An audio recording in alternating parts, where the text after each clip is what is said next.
Hello guys, this is Dark Fox Sage 2 and we are back with our new fanfic, which is What If Naruto Built Harem with Sakura and Shizuka Part 2. And if you enjoy this fanfic, then please press the like button and please subscribe to the channel. It motivates me to upload more fanfic like these for you all. Now let's start the fanfiction. Shizuka-san, why did you hug me just now? The blonde man asked the dark-haired woman, effectively breaking the tension that was present in the air, having been caused by Sakura and Shizuka's fateful encounter. Naruto did this out of curiosity more than anything else. True to his usual airheadedness, he had not noticed the atmosphere that was currently between his pink-haired teammate and the dark-haired girl who he had come across after all that time away from her. Shizuka stared back at Naruto, breaking her gaze away from the other girl that was present in the room. She smiled at him warmly, before saying to him in her usual, calm tone. Well, Naruto, that hug just now was a sign of me accepting you into the village. The kunoichi of Nadeshiko have had a long tradition of welcoming the men that we accepted and had come to acknowledge into the village by embracing them warmly. Before anything else, of course, she finished her explanation with her face expressing the happiness she was experiencing at that moment. Sakura raised an eyebrow at this, before thinking, aha, really now? Somehow, even if the dark-haired girl had managed to give a decent explanation as to her actions towards Naruto earlier, she still felt something inside her bothering her regarding the entire situation. She did not like the idea of this village tradition at all. Her teammate, on the other hand, still seemed lost and confused about the whole matter. He looked at Shizuka curiously, before asking again, not hiding the curiosity and genuine naivete in his voice, accepted. What do you mean accepted, Shizuka? Sakura could not say she was surprised by this question from Naruto. He wasn't exactly the brightest person in the universe when it came to understanding girls, something that provided a stark contrast between him and his late master. Sakura would have thought that spending all that time around the white-haired man, who spent most of his time writing all those perverted books that were read by their Junin-sensei all the time that their team had meetings, would help Naruto come to understand the female mind a little. However, nothing had changed about him. He was still the same old clueless idiot, when it came to women and also loves. The pink-haired girl had a feeling what the answer was, and she was not going to let the dark-haired woman spill it to Naruto. It wasn't even the right time and place for Kami's sake.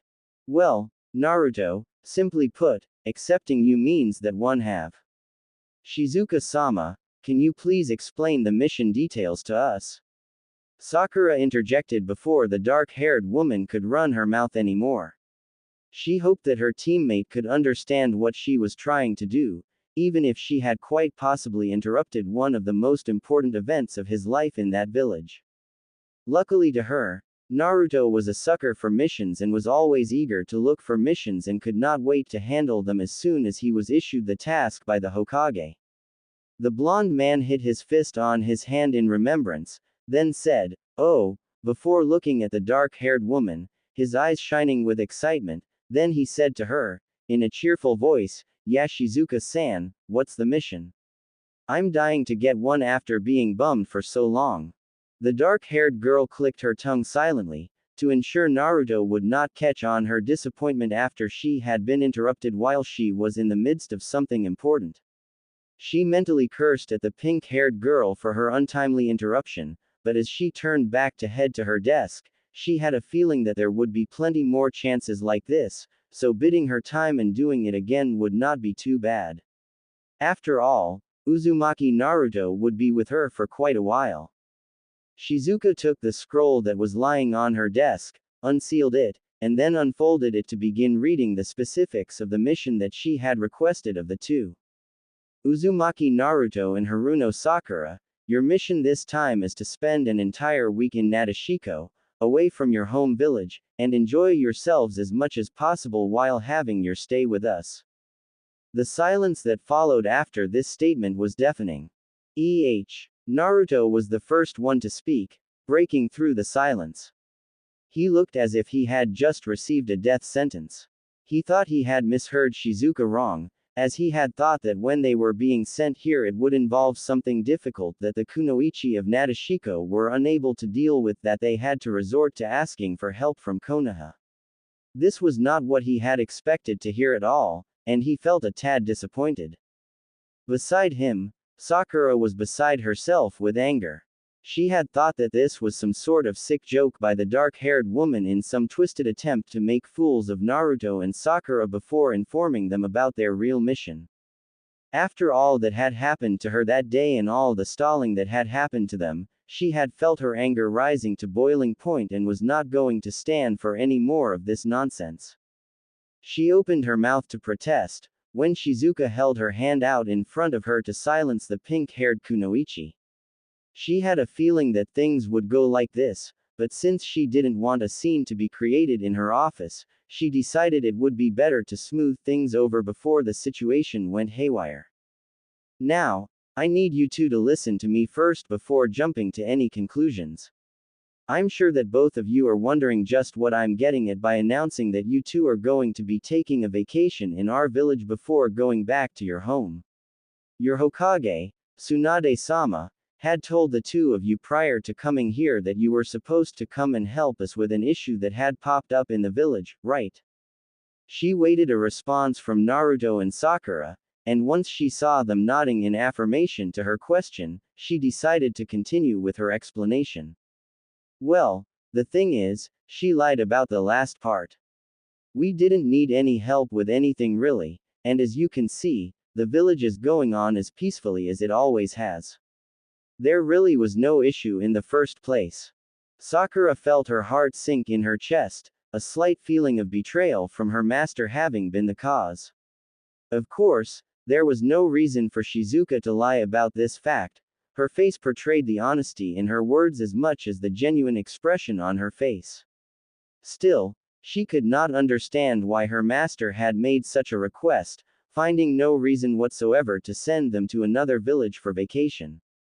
But why would Ba-chan make such a request? I mean, if she wanted to send us here for vacation, she could have just told us to go to Nadeshiko village and meet up with you, Shizuka-chan, couldn't she?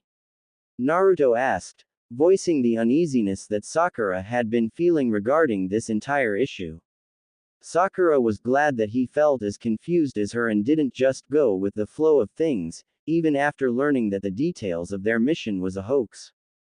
Shizuka huffed a little, and closed her eyes, as her memories swam to a night 2 weeks ago, when she had been to see the blonde village leader of Konoha. That night, Tsunade heard a knock on her door as she was still working on some documents that had been left behind from her work during the day. Ever since the war, things had gone back to normal, with the village receiving its usual share of mission requests. Tsunade had grown tired of handling all this work, wanting nothing more than to retire at this point, but since there was no one in the village to who she could hand over the position of Hokage, she realized that she had to hold it for a while longer. After all, the fence-sitter of Iwagakure, Onoki, was still in power after all those years till he had turned into an old man, and he didn't look ready to relinquish the position anytime soon. Tsunade was almost the same age as him, so she had no business whining at that point in time. She heard a knock on her window, and was startled. The only person who ever arrived at her office in that manner was her deceased teammate, Jiraiya. Shizune had been sent off early by the Hokage, insisting that she would only be in the office for a while longer before setting off for the night. Tsunade quickly turned her head in the direction of the window, half expecting to find an enemy lurking there, when she saw the petite form of a woman standing there, her hair swaying in the wind. She was staring towards the moon. Tsunade found herself a bit taken aback as to who this woman was, but once she turned her face to meet the blonde woman's brown eyes, a flash of recognition crossed Tsunade's face. She had seen the woman in Yamato's report regarding Naruto's adventures once he, Guy and Aoba had set off for the Land of Lightning, the wood-style user informing her about Naruto's brush with marriage to the younger Kunoichi. However, according to Yamato, things had smoothened out between Naruto and Shizuka, so Tsunade found herself wondering why the dark-haired woman had decided to pop up at this point in time. More so, why she had popped up at the windowsill when she could have just used the front door and Tsunade would have still welcomed her normally. The blonde woman opened her windowsill, allowing for the younger Kunoichi letting her into the room. She guided herself to the opposite side of the Hokage's desk, and after looking back at the older woman to approve of her making herself comfortable, to which Tsunade nodded, she sat down, facing the blonde woman. Tsunade returned to her seat, then after sitting back again, placed her elbows on the desk to face the older woman. Shizuka, who had her hands on her lap, was the first one of the two to speak up.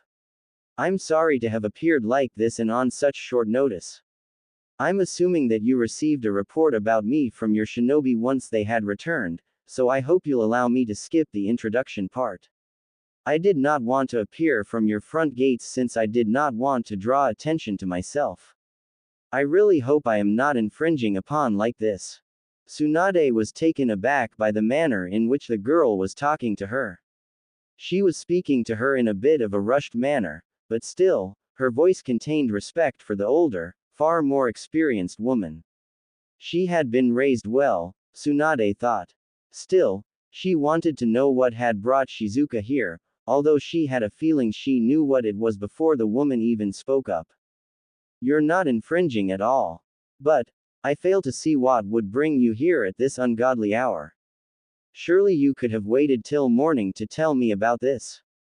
Shizuka felt all the nervousness she had felt earlier towards this woman, having been revered as one of the legendary Sannin, slowly ebb away. She placed her arms on the locker in front of her, before replying to Tsunade's earlier question. As I said earlier, I did not want to draw attention to myself during the day by appearing when the streets were bustling with activity and filled with people. The darkness in the night provides a good cover. However, the reason I am here is because I wanted to ask if I could borrow the company of one of your shinobi who I happened to come across during his journey, Uzumaki Naruto. Tsunade smiled a little under her hands that were currently shielding her mouth from view, before thinking that she had hit the nail on the head. Well, it wasn't really something that hard to think about.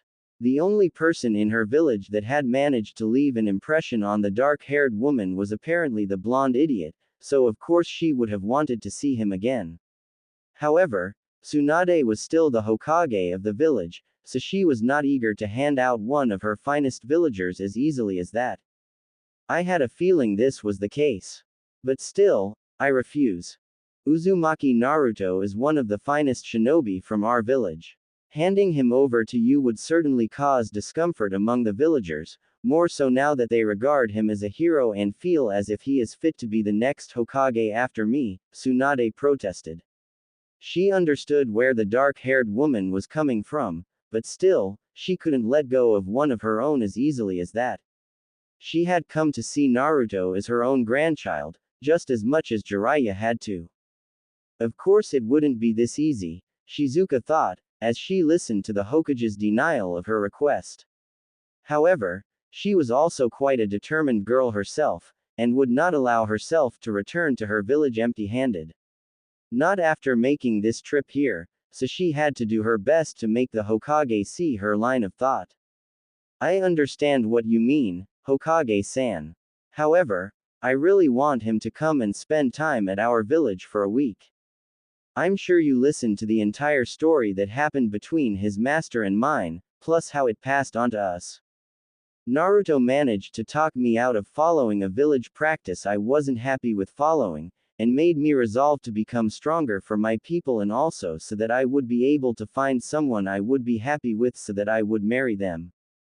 While I haven't been successful with finding a man with whom I would wish to spend the rest of my life with, I have done my best as the village leader of Nadeshiko. The women and girls alike in my village look happier and full of life nowadays, and that is due to the way I changed my methods of ruling over my people. I have Uzumaki Naruto to thank for that. So please, Shizuka then proceeded to lower her head before the Hokage, something that caused the blonde woman to widen her eyes in surprise. She had not thought that Shizuka was this serious about the issue, but seeing her gesture at that point, she was dead serious about having Naruto come see her at the village, allow him to come and spend time in our village. He will be able to relax and enjoy himself in the midst of our kunoichi. I want him to come and see just how much I've changed, and to give him a proper thank you for enabling me to have this new lease on life. I implore you of this. The dark-haired woman finished her request, with her head still lowered in her plea for the Hokage to heed her request. Tsunade sat on her chair, keeping her gaze affixed on the younger kunoichi and pondering over her request. Well, she couldn't just dismiss her cold-heartedly after that honest display of her emotions. Thinking back now, Tsunade realized that her favorite blonde ninja had been quite bored ever since the end of the war, since he didn't get as many chances to leave the village as before on S-class missions or even A-class mission. He usually spent most of his days shut in his house asleep, while the rest of his teammates were caught up in their daily activities. He occasionally left the house from time to time, but this was only to get ramen from the shop and stock up on his fridge supply. Once that was done, he would then disappear from the streets of Konoha and confine himself to the comforts of his house. It was quite a bland and boring way to live, Tsunade realized, and maybe, what the younger shinobi needed right now was a change of pace, a break from the usual village patterns that he had already grown accustomed to ages ago. Shizuka's offer certainly offered what Tsunade thought Naruto needed at the moment, so the blonde woman made her decision. Raise your head, Shizuka. We are both village leaders, there is no need for you to lower your head in my presence while making a request, Tsunade spoke up firmly to the dark-haired woman. Shizuka did as she was asked, and once her green eyes met the brown eyes that were ahead of her, she had hoped that the woman would give her a favorable answer this time round. Well, you certainly do bring forward a strong case, I have to admit. So I will allow you to borrow Uzumaki Naruto for a while.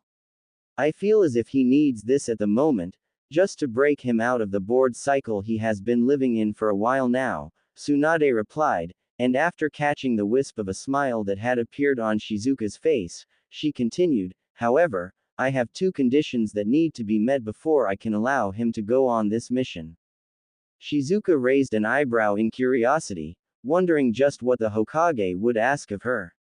Still, she needed to get through this if she wanted any chance of being with the blonde ninja, so she asked Tsunade, what conditions are these that need to be met, Hokage-sama?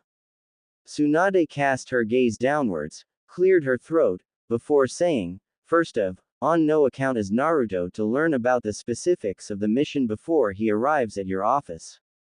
This means that you are to ensure that whatever kunoichi Naruto comes across from your village does not reveal to him the true nature of this mission.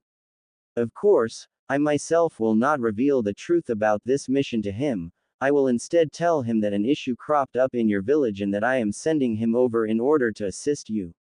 Is that understood? Shizuka took in each word the Hokage said carefully, before nodding her head in acceptance. Tsunade was well aware that Naruto was the type of person that would vehemently refuse an offer to go on vacation to a foreign land, as he would have preferred to remain in Konoha to do his own things at his own pace. So a well-thought-out fib like this would definitely cause him to leave the village in the hopes of handling a mission only he would do. The blonde woman chuckled at the thought on what Naruto's expression would be once he had found out the truth of the mission, but well, that was an issue that he would have to deal with once the time reached. The second condition is that Naruto needs a partner to go with to your village. I'm not expecting to send him alone, of course, the poor boy might get lost in the woods if I did that. Bringing back herself to the present after narrating all the events that had gone on in Tsunade's office on that fateful night, Shizuka opened her eyes to find herself looking at the duo of Konoha shinobi. Sakura was gritting her teeth in irritation, while Naruto was scratching his hair in frustration. Well, in a sense they had both been duped, so their reactions were understandable. That damned old woman, Naruto exclaimed while still running his hands through his mat of blonde hair. Well, Tsunade had been right about him not accepting the mission otherwise, so this had been a really effective method of getting him off his ass on the village. Still, he could not say that he found the idea of a vacation unwelcome. He had been dying to try out something new ever since things had gone back to normal in the village, so the chance had presented itself with this vacation. Besides, it would be a waste of time and energy returning to the village after they had just reached Nadeshiko, so staying here for a while was actually a pretty good idea. He removed his hands from his head and stared back at Shizuka, his expression a tad relaxed than it had been earlier in the office, and Shizuka was glad to see that he was not opposed to the idea at all, and, to a small extent, that he had not resented her for duping him into leaving his village. Sakura, on the other hand, was tapping a finger slowly on her elbow while her arms remained crossed at her chest. All the confusion she had been feeling earlier from the circumstances that had landed them into this scenario had all gone away, but still, she felt a bit irate at the fact that her master couldn't trust her to tell her regarding the mission specifics in private, since she could have done a perfect job of keeping the secret from Naruto. She felt a slight sense of disappointment in her master for not trusting her with something like this, but well. It was pointless crying over spilt milk. She would let Tsunade have an earful once she got back to the village. For now, all she had to do was relax and enjoy the rest of the week in the company of her blonde teammate. A small part of Sakura was actually looking forward to this. After having spent quite some time apart from Naruto, this was her chance to finally be with him. Sakura's heart fluttered at the idea, and she had to resist the small tinge of red that threatened to break out on her cheeks at that moment. She focused her gaze to the dark-haired woman that was standing in front of her and Naruto, and once Shizuka saw that there were no more traces of irritation present on her face like earlier, felt satisfied that the two had understood perfectly. Now then, since we've gotten all that sorted out, why don't the two of you meet with Sanyu at the office entrance? She will guide you through the village, where there is something waiting for you from the villagers, Shizuka explained to the two teammates. Naruto's eyebrows widened in surprise, and a smile broke out on his face, much to Shizuka's pleasure. Little did she know, Uzumaki Naruto loved surprises, being a stranger to them for most of his life. He turned to the girl beside him, and giggled at her cheekily. Sakura shook her head in defeat, and realizing that her teammate's curiosity was growing by the minute, turned to face the door alongside him, and with that, the two left the office of the village leader. Once they were gone, Shizuka settled herself into her seat, and once she closed her eyes to enjoy the peace and tranquility that was present in the solitude of her office, she felt a sudden gust of wind appearing behind of her. She opened one of her eyes to meet the face of her attendant and longtime friend, Takiwa. Takiwa was an imposing figure, easily towering over most of the kunoichi in the village. She had a slender physique with a very angular face framed by her short brown hair along with a dark shade of red lipstick. She was clad in a short, backless, red, full-body suit over mesh armor, along with a pair of arm-length gloves and a light orange sash, a long blue-green apron skirt which is open in the front. She also wore bandages on her wrists, covering all of her right left as well as her left thigh and leg. She carries an extremely long and thin katana strapped to her back. You're back then, Takiwa. Shizuka spoke to the elder woman, a hint of happiness in her question. She had sent Takiwa on a mission outside the village for a period of 3 days, and while she knew that Takiwa was strong, she could not help but worry for her safety each time the woman left the village on a duty assigned to her by Shizuka. Having the woman return at that moment set Shizuka's heart at ease. The older woman placed a hand on her hip, before replying, I was back a few minutes ago, Shizuka-sama. Why didn't you tell them the full truth of what happened that night in the Hokage's office? Shizuka was taken aback by what Takiwa asked her. So you were listening in then? Eavesdropping isn't a good habit. She teased the elder woman, but seeing that Takiwa still held the same stern gaze on her that she had been having for a while now, placed her hands on her hips and then said, in a lower tone than before, he doesn't need to know about that now. If he did, it would probably make him resent me, and knowing that would break my heart. He will learn when the time is right. And when will the time be right? Takiwa exclaimed, a hint of annoyance present in her voice.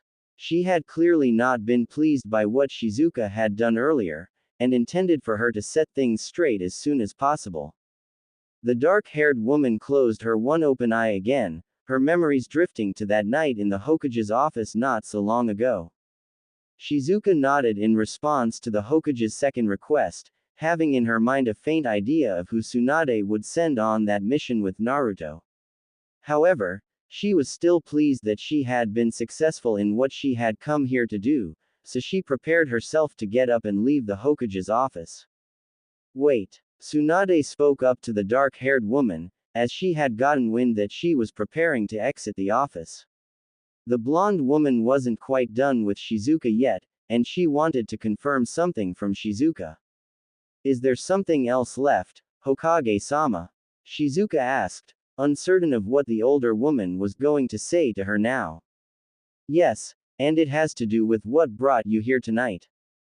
While I believe as much as you said that you want to spend time with Naruto in your village as part of a chance for him to rest and have a taste of fresh air, I find it difficult to believe that is the only reason that brought you here today. Am I right? Tsunade questioned the woman, keeping her eyes fixed to Shizuka's expression. Something had not been sitting right with her all this time, ever since the dark-haired woman explained her reasons for having Naruto over at her village, and the Hokage was intending to get to the bottom of it. Shizuka's eyes widened in surprise as she listened to the Hokage's query. Well, she had to hand it to the medical ninja, she had not expected to keep it hidden from her for long. More like, she was going to inform the Hokage once she had successfully managed to accomplish what she had on her mind for a while now. Still, now that the Hokage had managed to see through her ruse, there was no point of keeping it hidden any longer, so Shizuka decided to spill the beans. I wasn't exactly planning to keep it hidden from you, Hokage-sama. But the matter itself is quite sensitive, in a matter of speaking, Shizuka said, and after looking at the Hokage, who looked all ears ready to listen to her explanation, decided to continue. The truth is, after the recent events of the Fourth Ninja War, Uzumaki Naruto's fame has grown as the hero who saved the shinobi world, and of course our village was not spared from these tales of his glory. News of my encounter with him also reached the villagers' ears, and since the general reception that was received was that Naruto was a really nice person, who also had his fair share of looks, most of the women in the village have developed, as I would put it, affections for the blonde man. Tsunade's eyebrow rose in surprise, but since it all made sense to her, she decided not to question the issue too much. Allowing Shizuka to continue her explanation, so that she could see where she was going with this, as she did not seem as if she was quite done yet.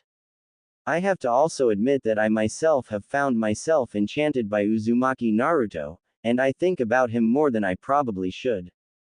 After days and days of this happening, and the general talk about him in the village, I have come to a conclusion that I would love to spend a lot of time with him, possibly for the rest of my life. So I have come to you seeking Uzumaki Naruto's hand in marriage, and since I am sure that most of the kunoichi in our village feel the same way I do, the 1-week rest period offers a chance for me to win him over and make him mine, Shizuka concluded her explanation. Her expression had remained the same, stoic one she always donned as she had begun revealing her desire and wish to the Hokage. Tsunade was quite astonished with the honest manner in which Shizuka had brought her case forward to the Hokage, and had to admit she was amazed at her straightforward nature and how she was not afraid to say what she really wanted. However, something baffled her about this. Ever since she had met the blonde loudmouthed ninja all those years ago in that town, never had she believed that any girl would come seeking his hand in marriage. Tsunade was well aware that Naruto loved Sakura deeply, owing to that time in the hospital where he had seen Sakura embrace Sasuke, and the hurt expression on his face was all that Tsunade needed to know that he felt very strongly about the pink-haired girl. She had the impression that Naruto would always love Sakura, no matter what other shows of affections he received from other girls. Still, Tsunade found herself being amused by this entire situation that she giggled a little, suppressing the laughter that threatened to break out and alert the shinobi walking outside anyway. It was sort of ridiculous that if she did not have an idea of what the dark-haired girl was like, she would have dismissed what she had said earlier as a really bad joke. However, she knew Shizuka was not the type to joke about something as serious as marriage, owing to the young girl's terrible ordeal with love in the past. Shizuka stared at the older woman as she giggled, while keeping her remarks to herself, as she awaited the older woman's response. Once Tsunade had managed to regain her composure, and was able to look at the dark-haired woman seriously again, she said, "It might be impossible, you know. Naruto already has a girl who he has devoted himself to, although I'm sure you may have an idea of this already." Memories of her conversation with Naruto in that valley surfaced in Shizuka's mind, but nonetheless she clenched her fist and said in response, "I am well aware of the fact that Naruto loves Sakura, but still, I'm not going to change my mind. If there was one thing I learned from him, it was that you should always try your hardest to win over the one you loved, regardless of whether they held affections for someone else or not." Tsunade found herself impressed by the girl's answer, and found she nearly conceding defeat in that matter. However, at that moment, an idea flashed in her mind, and she grinned as she thought of something interesting. She decided to voice her offer to the dark-haired woman, hoping that she had a penchant for participating in bets. "Okay, I'll make a bet with you on this matter." "A bet, Tsunade-sama? What are we placing bets on, if I may ask?" Shizuka asked curiously again. "The period of time is the 1 week allotted for the vacation.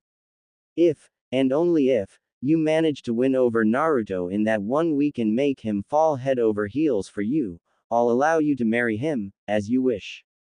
Tsunade explained, and the bright glint she got in the younger Kunoichi's eyes just then was all the confirmation she needed to know that Shizuka was okay with going through with this bet. Still, that did not stop the Nadeshiko village head from asking the next rational question anyone would ask in this situation. "And if I fail to win him over?" Tsunade smiled. "You will reveal to his teammate, Haruno Sakura, who I'm sending on this mission with him, about the feelings that Naruto holds in his heart for her, not missing a single word of what he told you about his feelings for her when you first met him." Shizuka was surprised by Tsunade's reply, but still, a bet was a bet. Failing to honor your side of the bet was poor sportsmanship, and she was needed to be diligent in all her dealings as the village leader. She closed her eyes a little in thought, then after a second of thought, opened them again to respond to the older woman. "Okay, I agree to the bet." Shizuka then turned to look at her attendant who had been standing behind her, and responded to her earlier question. "When I win him over." The two members of Team 7 slowly descended the stairs leading to the exit of the building they were currently in. Surprisingly, they had already been through 2 flights of stairs on their way down from Shizuka's office, which revealed to the pink-haired girl that this office was probably bigger than she had originally thought. She felt grateful to the auburn-haired girl for teleporting them directly to the village head's office, saving them the exhaustion they would otherwise feel if they decided to walk the whole way to her office. However, as she trudged down the wooden steps, she found herself continually getting distracted by what had just transpired in the dark-haired woman's office. It was her first time coming face to face with Shizuka, and well, the woman certainly beat all of Sakura's expectations of what she was like. Having the same eye color as the pink-haired girl, Sakura had to admit that the heavens were certainly generous with how they blessed the female warrior. Her body proportions would set any man's mind afray, and her bust size was certainly not something to scoff at. Sakura meekly shifted her eyes towards her own small bust, and then sighed dejectedly in mild defeat. More so, the attire that Shizuka had worn was certainly eye-catching, revealing to those who dared to look a small glimpse of what lay inside. Sakura could not help but feel that in some ways, she could not match the dark-haired woman. Additionally, she could not help but be bothered by the manner in which the dark-haired woman greeted Naruto once he and Sakura graced her office with their presence. The events were still vivid in Sakura's mind, as she remembered watching Shizuka waste no time in leaping to hug the taller, blonde man. She gently wrapped her arms around him, resting her petite head in his larger, manly chest.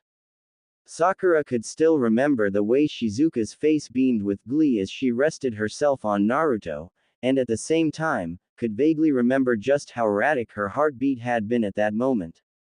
Of course, she would have told Shizuka to back off if she were in more familiar circumstances, but since the two teammates were in unfamiliar territory, Sakura had chosen to silence herself and keep her remarks to herself. It would not do well to foster enmity while they were still guests within Natashiko village. Jealous. Hinoka's words reverberated in Sakura's mind as she replayed the events that had occurred in that office, and at that moment, she realized that the green-haired woman could not have been more right. Sakura could feel her heart rate steadily increasing once she realized how close the relationship between Shizuka and Naruto was, owing to the relaxed aura she had around him, and could not help but feel left out.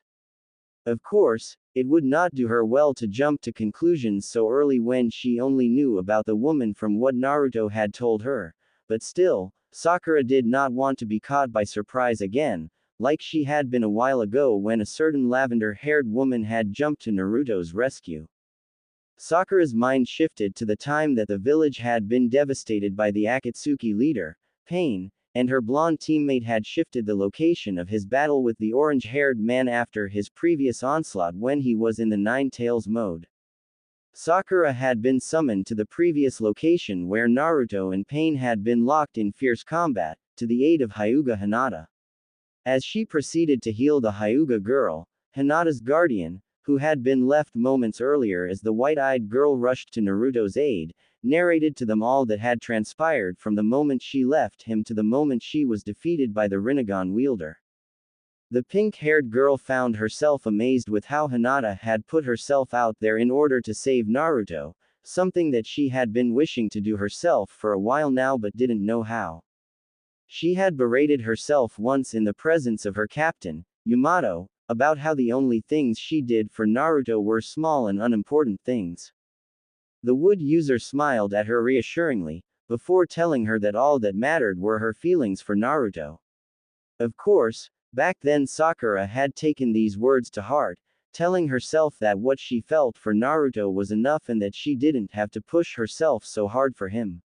However, as she cast the green glow from her hands on the Hyuga's limp body, she felt that she was not sure whether it was enough anymore.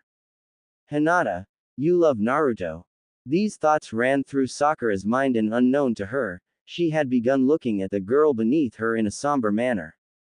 She was not sure exactly what to feel at the fact that Hinata had professed her love to Naruto, so she decided to shift that matter to the back of her head. Back to the present, she found herself being conflicted over the same matter, although with a different girl this time. Sakura was almost fully convinced that Shizuka held a special place in her heart for the blonde boy next to him, owing to the manner in which she looked at him and how she joyfully conversed with him. Knowing that yet another girl was contending for Naruto's heart made Sakura feel oddly lonely, since she was not sure how well she would take to the presence of another female figure in the man's life, after spending most of her life as a ninja by his side. She held pride in the fact that she was the girl who Naruto spent most of his time around within the village, and realized that if another person intruded upon her current comfort with him, things would definitely change. She was not sure whether she was ready for such a drastic change in her relationship with Naruto. Adding to her earlier sentiments, she could not help but fear that one day Naruto would grow tired and weary of pursuing her and go readily into the arms of a woman that already held affection for him. While she knew it was wrong of her to feel this way and that it was borderline selfish of herself, she still could not feel comfortable with the knowledge of the fact that Naruto might give up on her one day and choose someone else over her.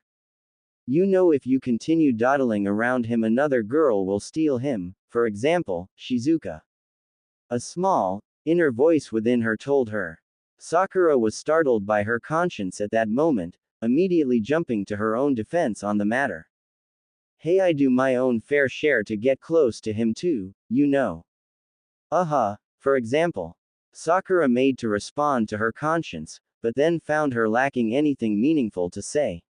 She could not think of any possible retort she could come up to this remark, which made her realize that she may have not been trying anything in order to let Naruto know how she had began feeling about him a while back.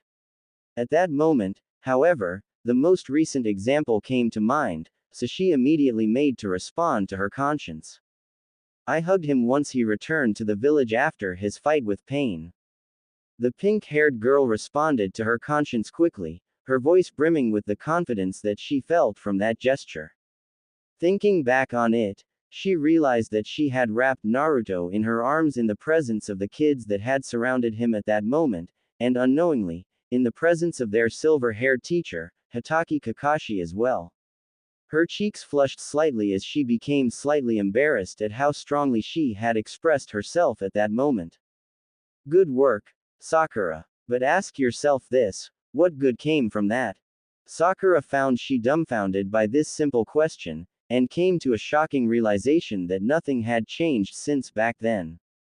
Naruto had still treated her with the same love and care that he always did, and remained oblivious to her growing affection for him. Sakura then feared that Naruto probably carried on with his life with the assumption that he was the only one among the two that held affection for the other. The thought made her feel strangely sad. Well, she realized it herself. Naruto was probably too dumb to realize what she meant back then when she hugged him in that manner. It wasn't really much of a long shot, since he reacted the same way when Shizuka had embraced him in her office as well. I'm glad you finally realized it. Keep in mind that Naruto is as dense as he looks, so I think he may have not caught on to what you meant back then. If you want him to really know how you feel, you need to be more direct about it. For example, by revealing them to him. Sakura immediately realized just how warm her cheeks had grown from that remark, and shook her head to rid herself of the idea that popped in her mind. No, never. It was completely out of the question. There was no way she was going to do something that embarrassing to her longtime friend. The last time she did it, in the Land of Iron, it came with devastating consequences, as Naruto saw through what she was intending to do and stopped her. At that point, Sakura had been utterly shocked at the harsh manner in which he had called her off, and for a maddening second, she thought that he no longer held the same feelings he had for her. Of course, she would later come to be proven wrong, since he referred to her as his girlfriend in the presence of the fourth Hokage once he arrived at the battlefield.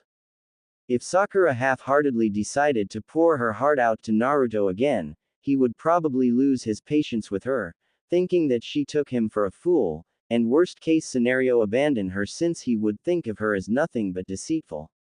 There was no way Sakura was going to put him through that anguish, so she decided to bottle these feelings to herself. Unfortunately for her, however, she hid her saddening feelings a tad too late. Naruto, who had been walking step in step with her, found himself growing increasingly concerned with how she had not said anything ever since they had exited Shizuka's office. He had expected her to comment on what she thought of Nadeshiko village, since Sakura was not exactly the type to keep quiet when she found herself in a new environment. The blonde turned his head to meet Sakura's face just as she resolved herself not to let Naruto not to learn about her blossoming feelings for her, catching sight of her slightly flushed face and the solemn look in her eyes at that moment. Naruto gasped in worry, realizing that there was something totally amiss at the moment. The first thought that came to his mind was that she was probably not feeling too comfortable about her first time in this village, so he set himself to making things better for her. Immediately, he stepped in front of her, halting her progress, and catching the pink-haired girl by surprise as she became aware of the man now standing in front of her. She looked up into Naruto's cerulean eyes, wondering what he was up to. Slowly, Naruto reached out his large hand, placing it on Sakura's equally as large forehead, startling her with the warmth that emanated from his palm. She then realized what he was doing, moments before he asked her out loud. Sakura-chan, are you feeling okay? You don't look too fine. Naruto questioned the medic, and Sakura found herself feeling a bit sad about this. Even in such a situation, where she had been battling her inner feelings in order to protect him from the pain she would ultimately cause him if she decided to follow her heart, he was still placing her before his well-being. Naruto had never been afraid to express what he felt for her, and the thought made Sakura's heart sink a few paces within her chest.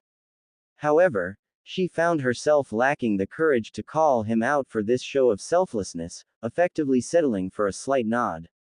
Naruto then smiled softly at her, before slowly withdrawing his hand from her forehead. However, as he prepared himself to resume his original position beside her, he suddenly felt a small tug behind him. Curiously, Naruto looked back to see who was it that had touched him, finding that it had been Sakura. She grasped towards the edges of his orange jacket weakly, as if giving him a chance to pull away if he wanted to. It was Naruto's turn to pause in mid-motion, as he simply looked back to the face of the pink-haired girl behind him, which had an expression etched on it that he could not exactly point out. Still, since it was different from the usually readable expressions that graced her face most of the times, he realized that it was a definite cause for worry. Sakura-chan, Naruto started, but at that moment, his teammate's voice cut across his own, catching him in mild surprise.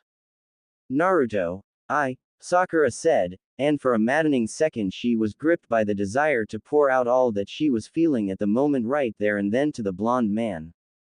Sakura had no second thoughts regarding the fact that Naruto would definitely lend an ear to all her woes, owing to the concern he had expressed for her regarding her odd behavior, and she wanted to let out all the conflict she was experiencing at that moment in her heart, which was centered on him.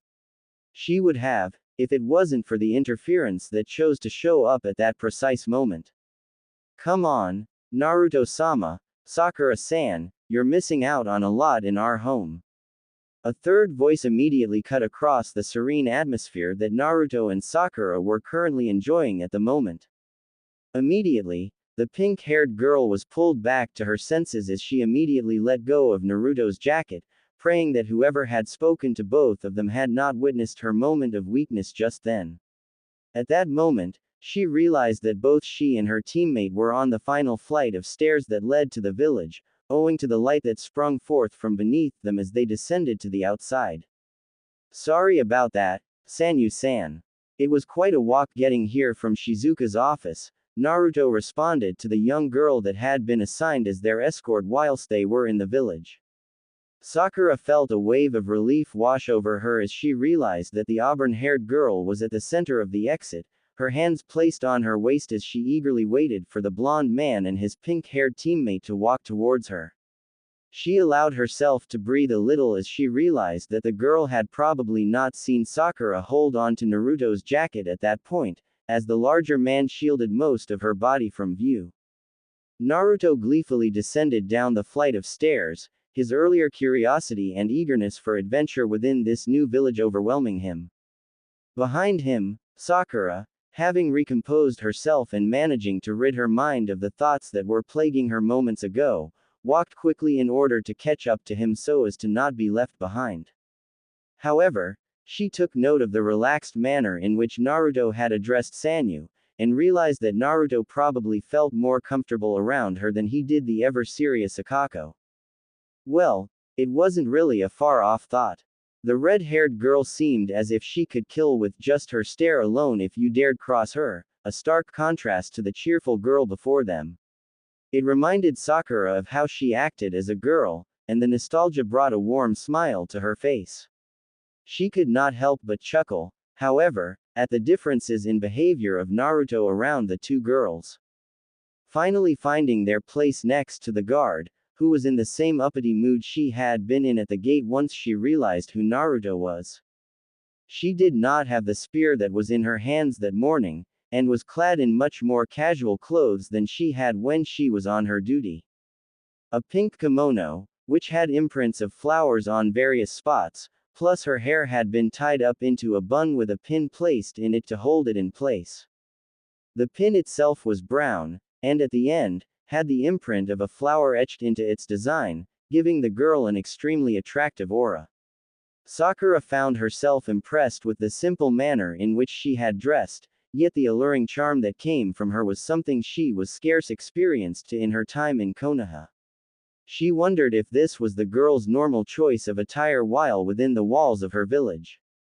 Beside her, Naruto had his mouth open in surprise as he was clearly impressed by how attractive Sanyu was at the moment. Sanyu, catching wind of how Naruto had his eyes on her at the moment, twirled in her vibrant kimono, and the cloth followed her brilliantly in suit. Once she had resumed her original position, she looked at Naruto, who was still dazed by the way she was dressed.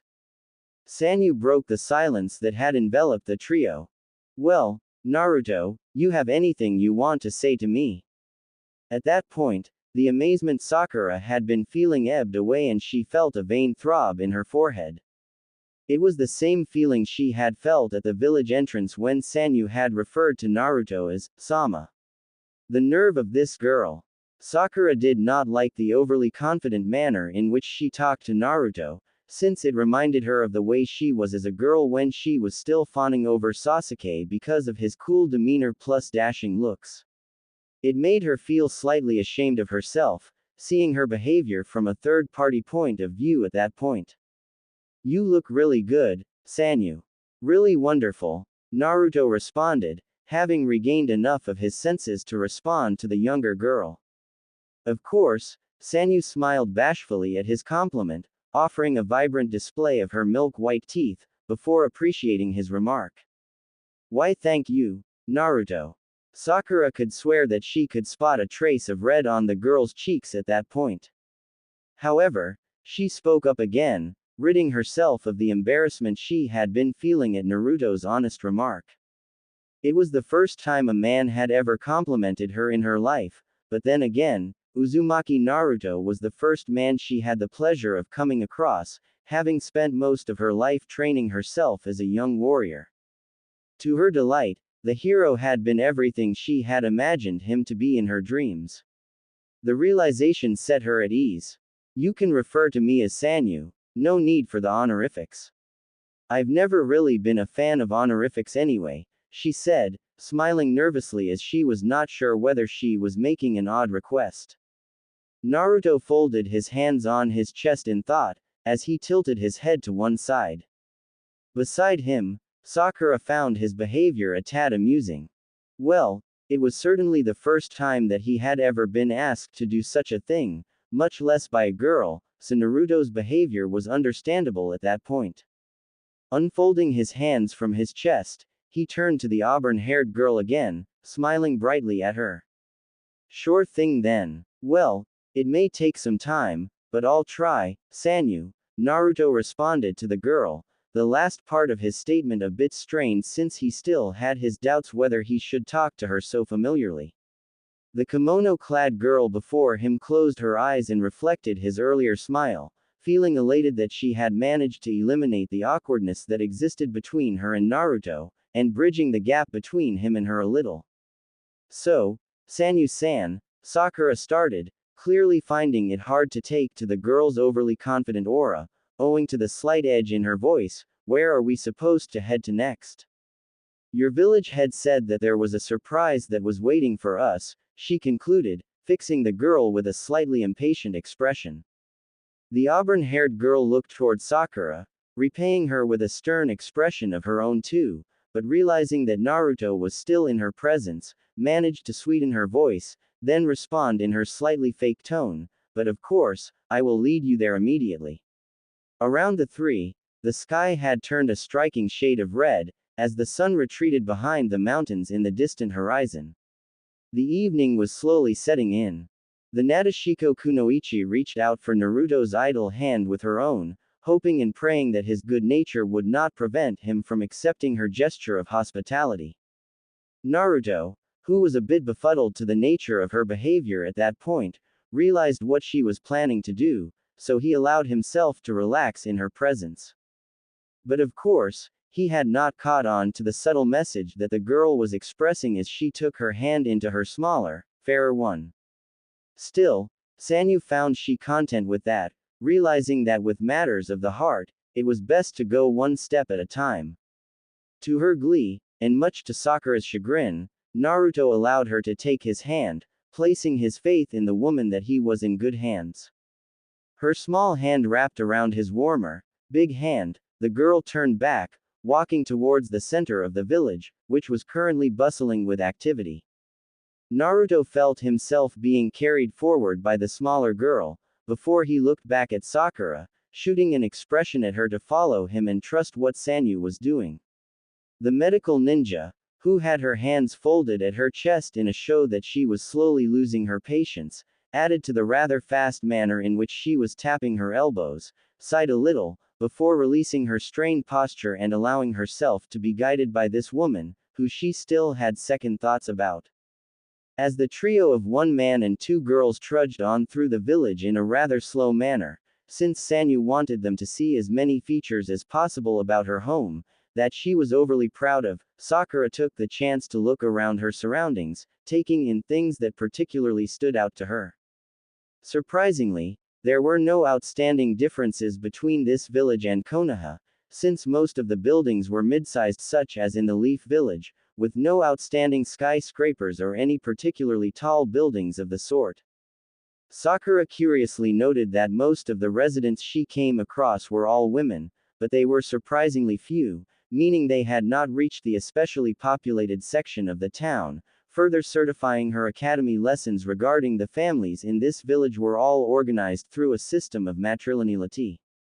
It was actually quite an impressive thing, she had to admit, since it was probably the only uni-gender nation in the shinobi world. Ahead of her, Naruto himself had a jubilant expression on his face, as his eyes darted from one corner of the village to another, taking in as many features of the village as possible. Taking in all the markets, shops, and other infrastructure that was present in the village, he realized just how much he had missed such an adventure in his life for a while. While he was usually the first to ask for a mission where he would get the chance to show off his skills and growth as a ninja to his Hokage, there were times when he just longed for missions where he could get away from the usually monotonous sights and features that he had gotten so used to viewing whenever he was in Konoha. Naruto loved his village, of course, probably more than any other resident in that place, but there were times when he wished for greener pastures, a break from the life he had gotten so used to. Being in a new village, especially one that belonged to an old acquaintance of his, it was finally his chance to have a fresh breath of air, and in his mind he felt a sudden rush of appreciation for the dark-haired woman they had left in her office a while back. Just as they reached a particularly crowded section of the street, owing to the large number of people that were moving to and fro across the street, Sakura found it increasingly hard to spot the important buildings that were etched in the town as they were continuously blocked by the flurry of people present.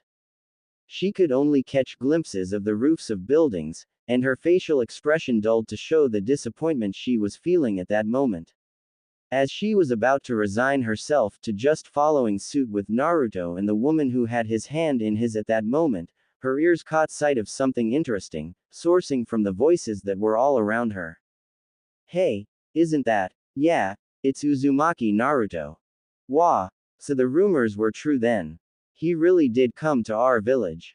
He's so hot. I wish I could have him in my place right now. Idiot. Watch your mouth. Don't you see that girl leading him and the one behind him? Sanyu. Huh, she really looks amazing. The girl behind him might be his lover. Whispers and conversations regarding Naruto's arrival to the maiden village jumped from left to right, and at the last statement she picked up, of a random stranger who thought of her as Naruto's lover, immediately embarrassed her. A small part of her, however, felt a surge of pride that she was being viewed as the boy's lover by a few eyes in the village. Sakura suddenly realized the massive attention they were drawing from the people around them and the gazes and stares that followed them as they made their way down the bustling streets. Flushed, as she was not particularly used to this large amount of attention from people she was not aware of, she focused her gaze towards her front, where her fellow companions were, hoping that this way she would become less aware of all the eyes on her at the moment. To her surprise, however, Naruto was still looking at the village and still taking in its lovely features, oblivious to everyone's eyes on him at that moment. Ahead of him, Sanyu politely greeted all the villagers who happened to cross her path, her pleasantries even extending an old woman who was selling fruits by a stand at the side of the street.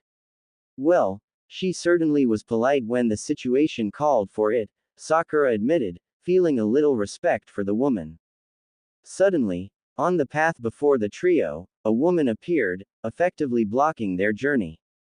Sanyu stopped, her sudden movement drawing Naruto closer to her where she could feel the warmth emanating from his body, and she felt a tad embarrassed. Luckily, Sakura had not cited this slight misunderstanding, her eyes focused on the woman who stood in their path. And she was not wrong to focus her attention on the woman, as the streets had fallen oddly silent, all eyes shifted to the new person that had just appeared. Said woman had unnaturally blonde hair that fell in waves towards her shoulders, and her eyes were a dashing shade of yellow. She was clad in a top that ended just above her belly, exposing her navel, and the lower half of her body was dressed in an equally short skirt, which fell to above her knees. Her legs were slender, a factor that only added to her allure, since she had a generally slender frame to the rest of her body.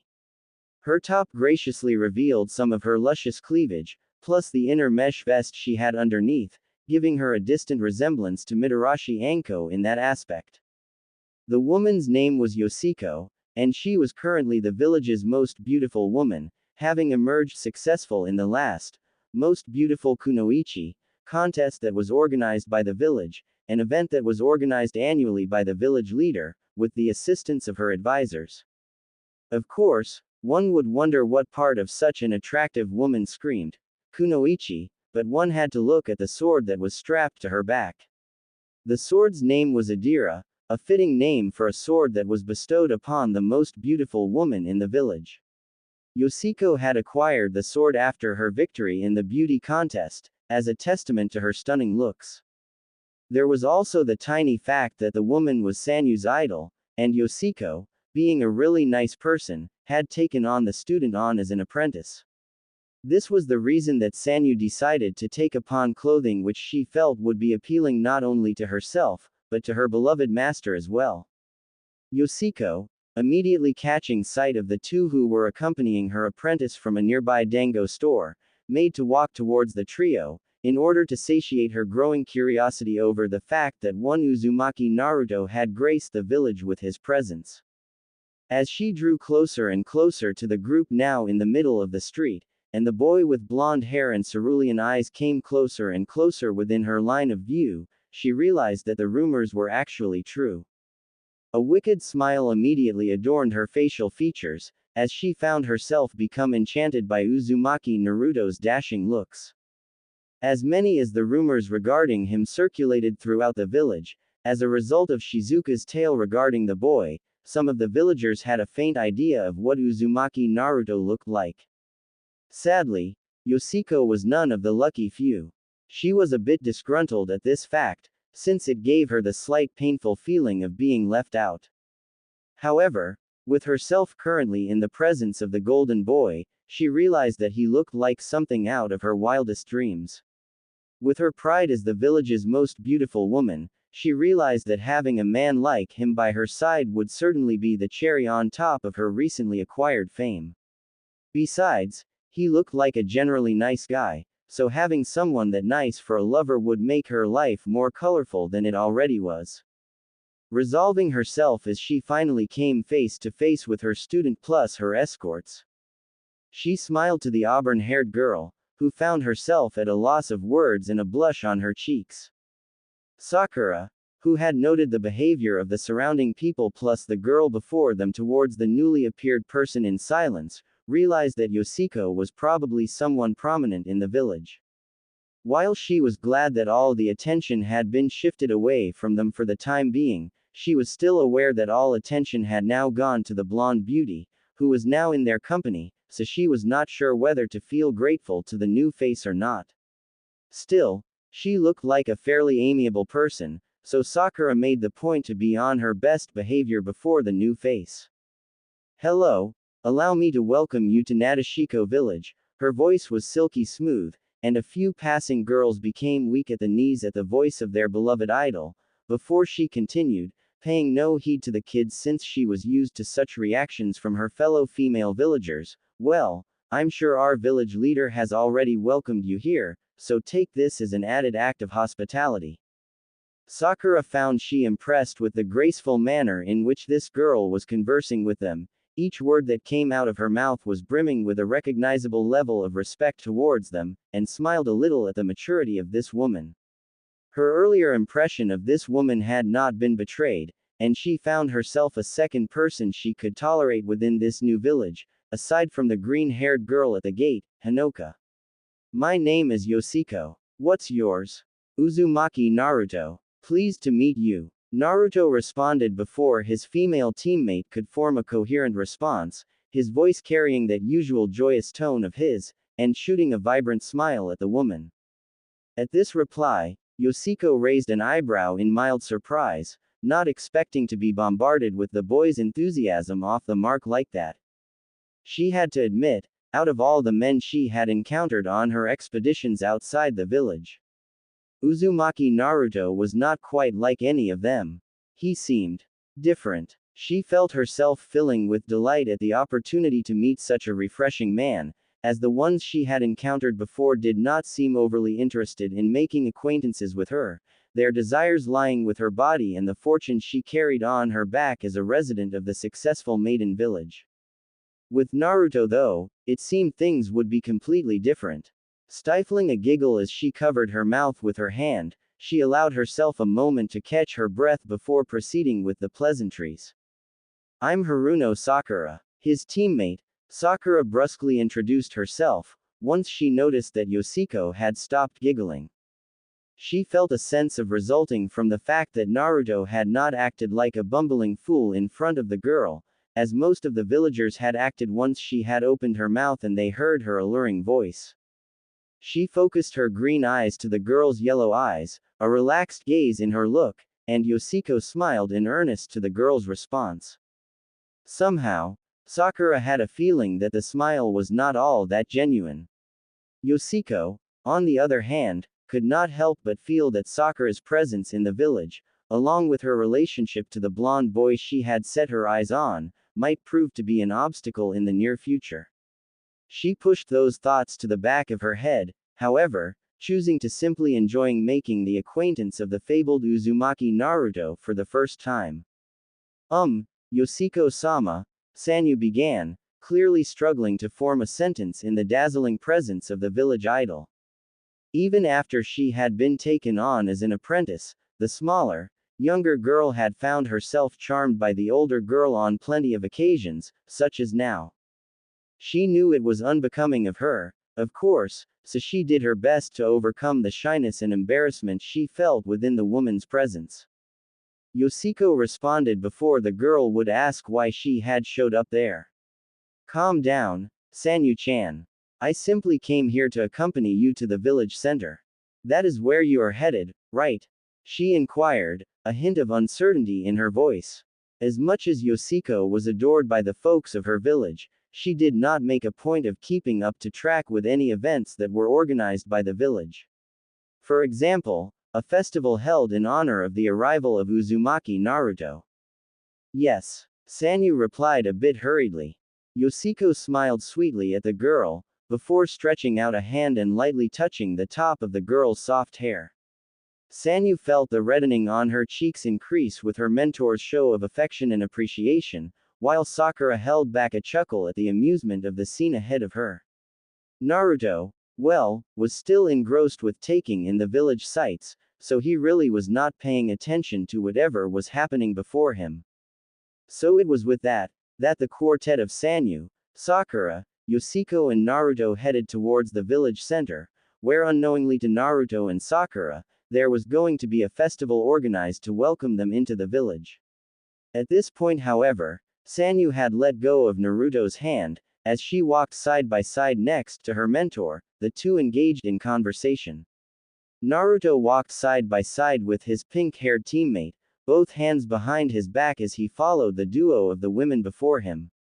Sakura, immediately realizing that she had not gotten a chance to have a good talk with Naruto ever since they were intercepted by the guards at the village gate, took this as her chance to finally have a talk with Naruto. Besides, she had yet to offer her opinion regarding the place they were currently in, so there were loads of things she could talk with him about at that moment. Although there was one particular thing that stood out at the forefront of her mind, she thought, as she cheekily drew next to him and nudged his shoulder with hers. "Well, Naruto, you seem to be quite the ladies' man here," Sakura playfully remarked, finding something to tease her teammate about. Well, it was true, after all, the boy was drawing a really large number of looks everywhere he walked. "You may be more popular than Sasuke at the moment," she concluded, with a slightly higher tone and the same playful tone that she had been using before. Naruto, who became aware at the contact made between him and his teammate, cast a look of confusion at her. Leave it to Uzumaki Naruto to be out of touch with the current situation. "Wait, they are looking at me. I thought they were looking at the blonde pretty girl plus Sanyu," Naruto responded, his voice carrying a hint of uncertainty. Then again, Naruto was never one to be the center of attention for pretty girls, which honor always went to his best friend, Uchiha Sasuke, as Sakura had mentioned earlier. He was not sure how he would react in such a situation. The pink-haired girl beside him had half a mind to face palm at that moment, however, she knew that Naruto was never one to lie about such a matter. As much as she was relieved that he had not been aware of the looks he had been garnering, there was one thing that he had said that began to bother Sakura mentally. She drew back from him to allow him his personal space, and then said to him again, "I see, so you think she's pretty then?" Sakura of course was referring to Yoshiko, and gladly, the blonde girl was still engrossed in conversation with her cute little apprentice. She was not paying attention to what Sakura and her teammate were talking about, much to Sakura's delight. Still, Sakura could not quite get out of her mind the fact that Naruto had referred to another girl as pretty. "Well, yeah, she is pretty," Naruto replied, unsure of where the pink-haired girl was getting it with asking him something like that. In all her years of being together with the blonde, he had never outrightly called a girl he had just met pretty. Most times, such as with Sanyu earlier, Naruto had to be coerced in order to comment about the general appearance of a person, but with Yoshiko, he had referred to her as pretty. The matter made Sakura feel slightly jealous. She remembered the time when Naruto had returned to the village after his training with Jiraiya, and she had been the first person to welcome him into the village. Blushing, as to how he was exuding more of an adult aura, she asked him sheepishly whether she looked more womanly.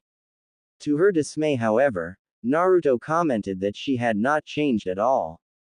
The matter made her hang her head forward in slight embarrassment. Here he was again, complimenting another girl, and in Sakura's presence to boot. The pink-haired girl was seized with the desire to punch him into the neighboring wall, but managed to restrain herself. "You've never called me pretty before," Sakura muttered to herself with her face cast to the side, a childish pout on her features. Naruto, who was looking at his teammate, saw her muttering something to herself. "Sakura-chan, did you say something just now?" he asked, genuinely worried about the girl he loved. The medical ninja realized that Naruto had seen her mouth something to herself, so she immediately made to reassure him that everything was alright. "No, you're imagining things," she replied almost immediately, waving her hands in the space before her to reassure him that she had did no such thing. Haruno Sakura was a terrible actor.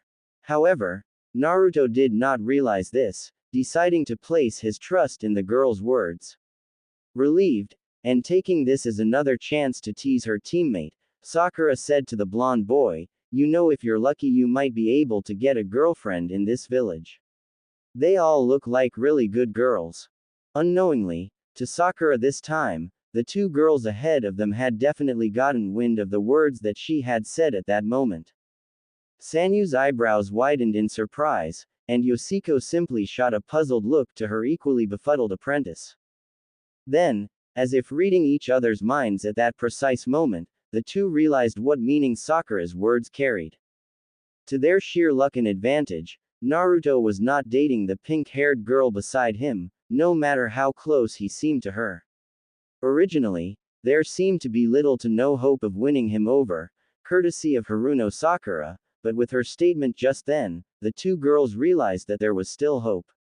They had just received a green light, and planned to make full use of the chance they had received. Naruto looked to his side in embarrassment, and this time Sakura knew she had managed to unnerve him. She chuckled to herself in amusement to Naruto's cute reaction. The blonde man then rubbed the top of his head, his face still slightly flushed, and said in an albeit lower tone, just enough for Sakura to hear, "I'm not really interested in having a girlfriend at the moment." Sakura, who was looking to her teammate gleefully with her hands behind her back and the upper half of her body slightly bent forward, was surprised by what he just said. She thought she had misheard him, and her heart rate erratically increased for what seemed to be the umpteenth time that day.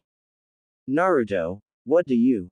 We're here," Yoshiko said, her and her apprentice's face turned towards Naruto and his teammate, as a signal that they had reached their destination. The first thing that caught Naruto's and Sakura's attention once they had been informed by Yoshiko that they had arrived at their destination was the huge banner that had been attached in the midst of two tall trees that marked the entrance. The banner itself, a brilliant shade of snow white, had been written in a contrastingly scarlet color, "Welcome, Uzumaki Naruto and Haruno Sakura." For added effect, the words themselves were written in capital letters, an action intended to make the visitors feel more welcome than they already were feeling in the Kunoichi village. Upon seeing this banner, Naruto opened his mouth wide aghast, clearly impressed by the gesture of welcome. Placing one hand over his eyes in order to protect himself from the lingering rays of light that were still in the air courtesy of the setting sun, he arched his head slightly backwards in order to see the welcoming banner in all its glory. His eyes stayed upon the banner for an extended amount of time, his heart filling with warmth as he finally realized the surprise that Shizuka had prepared for him. Of course, he felt as if it was not necessary to go to such extremes when they were simply visitors in his another village, but then again, he was known about the matter earlier, then it wouldn't really count as much of a surprise. He felt like chuckling at this realization, whilst still feeling a great rush of affection in his chest for the dark-haired girl who had made all this possible. Sakura, on the other hand, having gotten over the initial surprise she had felt herself upon seeing the banner on which their names had been etched, focused her eyes on what lay ahead of her and her teammate. What she saw there was definitely catchier than the fancy banner. The entire field had been decorated into all sorts of colors, to offer both her and her teammate a warm welcome into the village. Trees that bore flowers of purple and pink had been planted into the ground, and they were shedding leaves, making for a beautiful display of nature's work. Her eyes drifted across the field, taking note of each thing she saw with awe and an increasing sense of surprise. There were food stands erected at a number of places underneath the trees themselves, and the aroma of the meals that were being prepared wafted into the air around, causing the pink-haired girl to feel a little hungry. Drinks were also in plenty, as she spotted a table where bottles the same color as the banner had been placed on, and Sakura immediately surmised that the bottles held sake. After all, she had seen a lot of those in her master's office back in Konoha. She wondered just how far the village had gone in preparing such a feast for her and Naruto, as her eyes fell upon stands after stands that continued to please her. Clearly, this hospitality was like none she had ever experienced before, much less even in Konoha. "Well," Sanyu spoke up, after making sure that Naruto and Sakura had both gotten their fill of eye candy upon seeing all that lay in the park, "this is the surprise that Shizuka-sama had prepared for you guys immediately she got news of your arrival at the front gates." When she saw Naruto's cerulean eyes shining with glee at the park and all the beauties it held, she had to hold back a chuckle. She had of course expected him to act this way before they had reached this area, but his reaction just now reminded her of how she was as a girl and how she would react whenever she would attend the village festivals.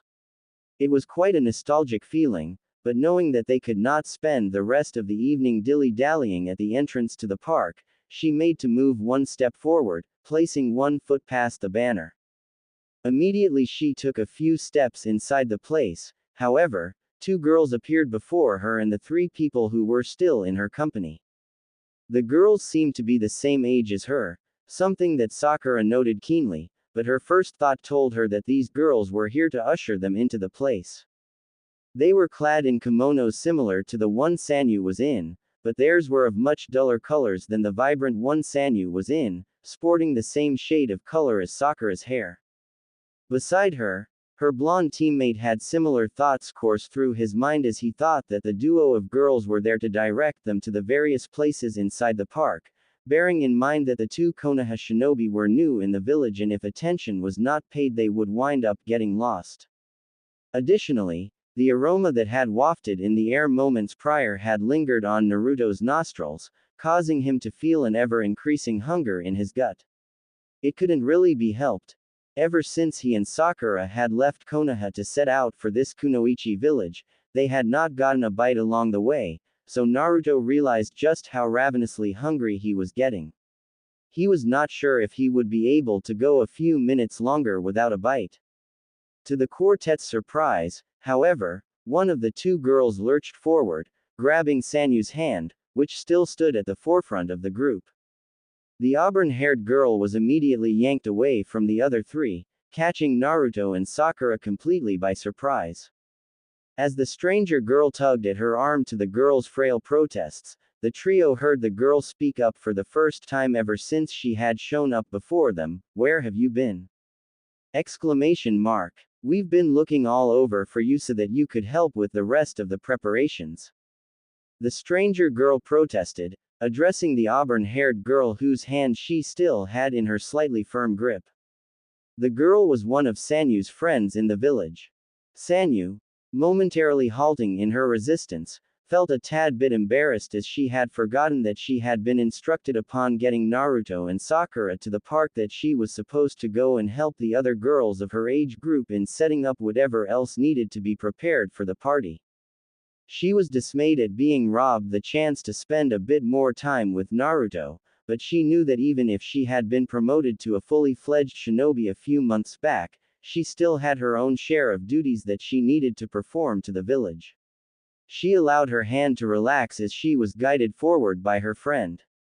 Sanyu's friend, realizing that her friend had fallen oddly silent ever since she had reminded her of her duties earlier, turned her face to look upon her with one of her eyes. Noticing the slight look of dismay that was on Sanyu's face, she huffed a little then addressed her friend once more. "You know, the earlier we get through with this the more time you will have to spend with your new boyfriend. Don't look so down over it," she told her in an assertive tone. Funny enough, however, Sakura, Naruto and Yoshiko had gotten wind of what Sanyu had just been told, the statement eliciting an arched eyebrow from the blonde woman. Sanyu, startled as the realization of what she had been told finally sunk in, looked at her friend in protest, one of her cheeks puffed in slight irritation. "He's not my boyfriend, well not yet anyway," the auburn-haired girl protested to her friend. This statement, worded clearly enough for Sakura and Naruto to hear clearly, caused the pink-haired girl to simply exhale in exasperation this time. Ever since she had arrived at the village of Kunoichi, she realized that she had been so on edge about all the girls that neared Naruto, when perhaps she didn't have to worry so much in the first place. She had realized by that point, that a good number of the women in the village all had their eyes on Naruto, intending to perchance win him over, so if she reacted each and every time one of them made a move on her blonde teammate, she would be too tired to enjoy the party that had been prepared for them. Yes, Sakura decided, resolve growing in her heart, for now all she would do was relax her nerves and not allow she to worry so much over Naruto. Besides, she trusted that he knew what to do in such situations, so she was sure things would not go awry with him and the other Kunoichi. The auburn-haired girl moved farther and farther away from Naruto and his group. She managed to turn her head for one last look at the blonde ninja. Flashing a small smile at him, she voiced to him, in a voice loud enough to be heard by everyone in the close vicinity, although they chose not to pay it much heed, being occupied with the final touches to the party themselves. "I'll see you later, Naruto. Make sure you have lots and lots of fun tonight." She had placed one mouth over her mouth to make sure that he heard her loud and clear, and to her increased pleasure, she saw him wave at her enthusiastically, mirroring a smile to her as well. "Yeah, you too. Work hard," Naruto voiced back at the auburn-haired girl, and at this reply she walked on with her two comrades, their duties awaiting them in the grounds. Sakura's earlier resolve, however, was going to be put to the test sooner than the pink-haired girl thought. She would soon come to realize that such things were easier said than done. Once the blonde girl who was still in their company took note that Sanyu had left her with Naruto, she immediately moved to take action, taking the leeway that had been unintentionally created for her. She placed herself next to the blonde man, and latched her arm onto his, making physical contact with him for the first time ever since she had met him on that street earlier. Naruto, slightly taken aback by her sudden gesture, looked at her curiously, and saw an innocent smile on her face as she looked at him with her bright yellow eyes. Well, he thought, it was probably nothing worth pondering over. He allowed himself to relax under her hold, and when she began proceeding forward walking further into the field, he fell into step beside her, his earlier sense of awkwardness disappearing. Unknown to him, however, once Sakura had seen what the blonde girl had done, a flash of anger crossed her eyes, but she told herself to calm down and remember what she had resolved on doing earlier. It proved hard at first, witnessing how close Naruto was with the girl, but after a few huffs of air, she realized that she had calmed her nerves. Soon after, she followed silently behind the two, allowing herself to take in the pleasantries she had not seen upon entering this field. As the blonde woman could feel the warmth from Naruto's arms seeping into her much slender one, she felt herself smiling inwardly over how lucky she had gotten. Still confident over her status as the most beautiful woman in the village, she felt a certain sense of pride that allowed her to place herself over all the other kunoichi in the village.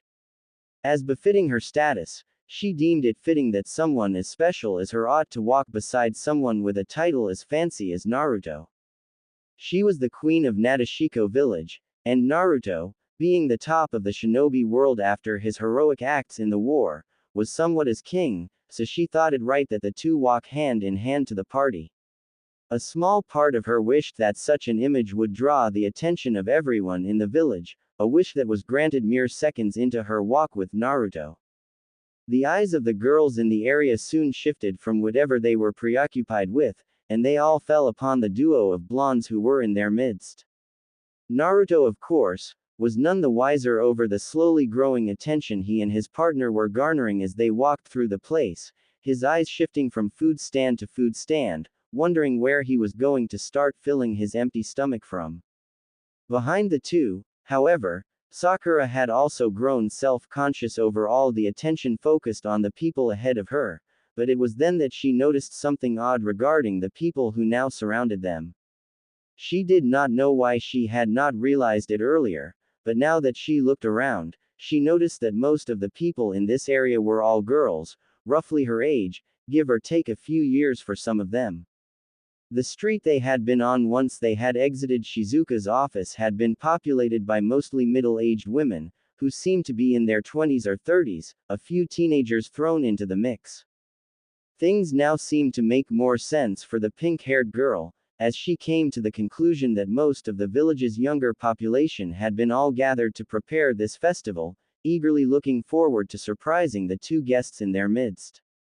However, she concluded, with a sinking feeling in her chest, that she probably would not have a chance to converse with Naruto that evening, as most of the girls were surely guaranteed to be fighting over his attention.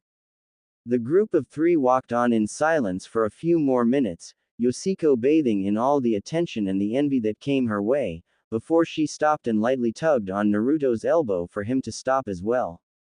She finally let go of his shoulder, feeling more pleased than dismayed at this, before quickly raising her toes slightly to whisper into his ear, "Let's do this again next time." The slight breeze that followed her words sent a ticklish feeling to Naruto's ear, bringing him out of the half-focused state he was in and causing him to hastily respond to her with a nod.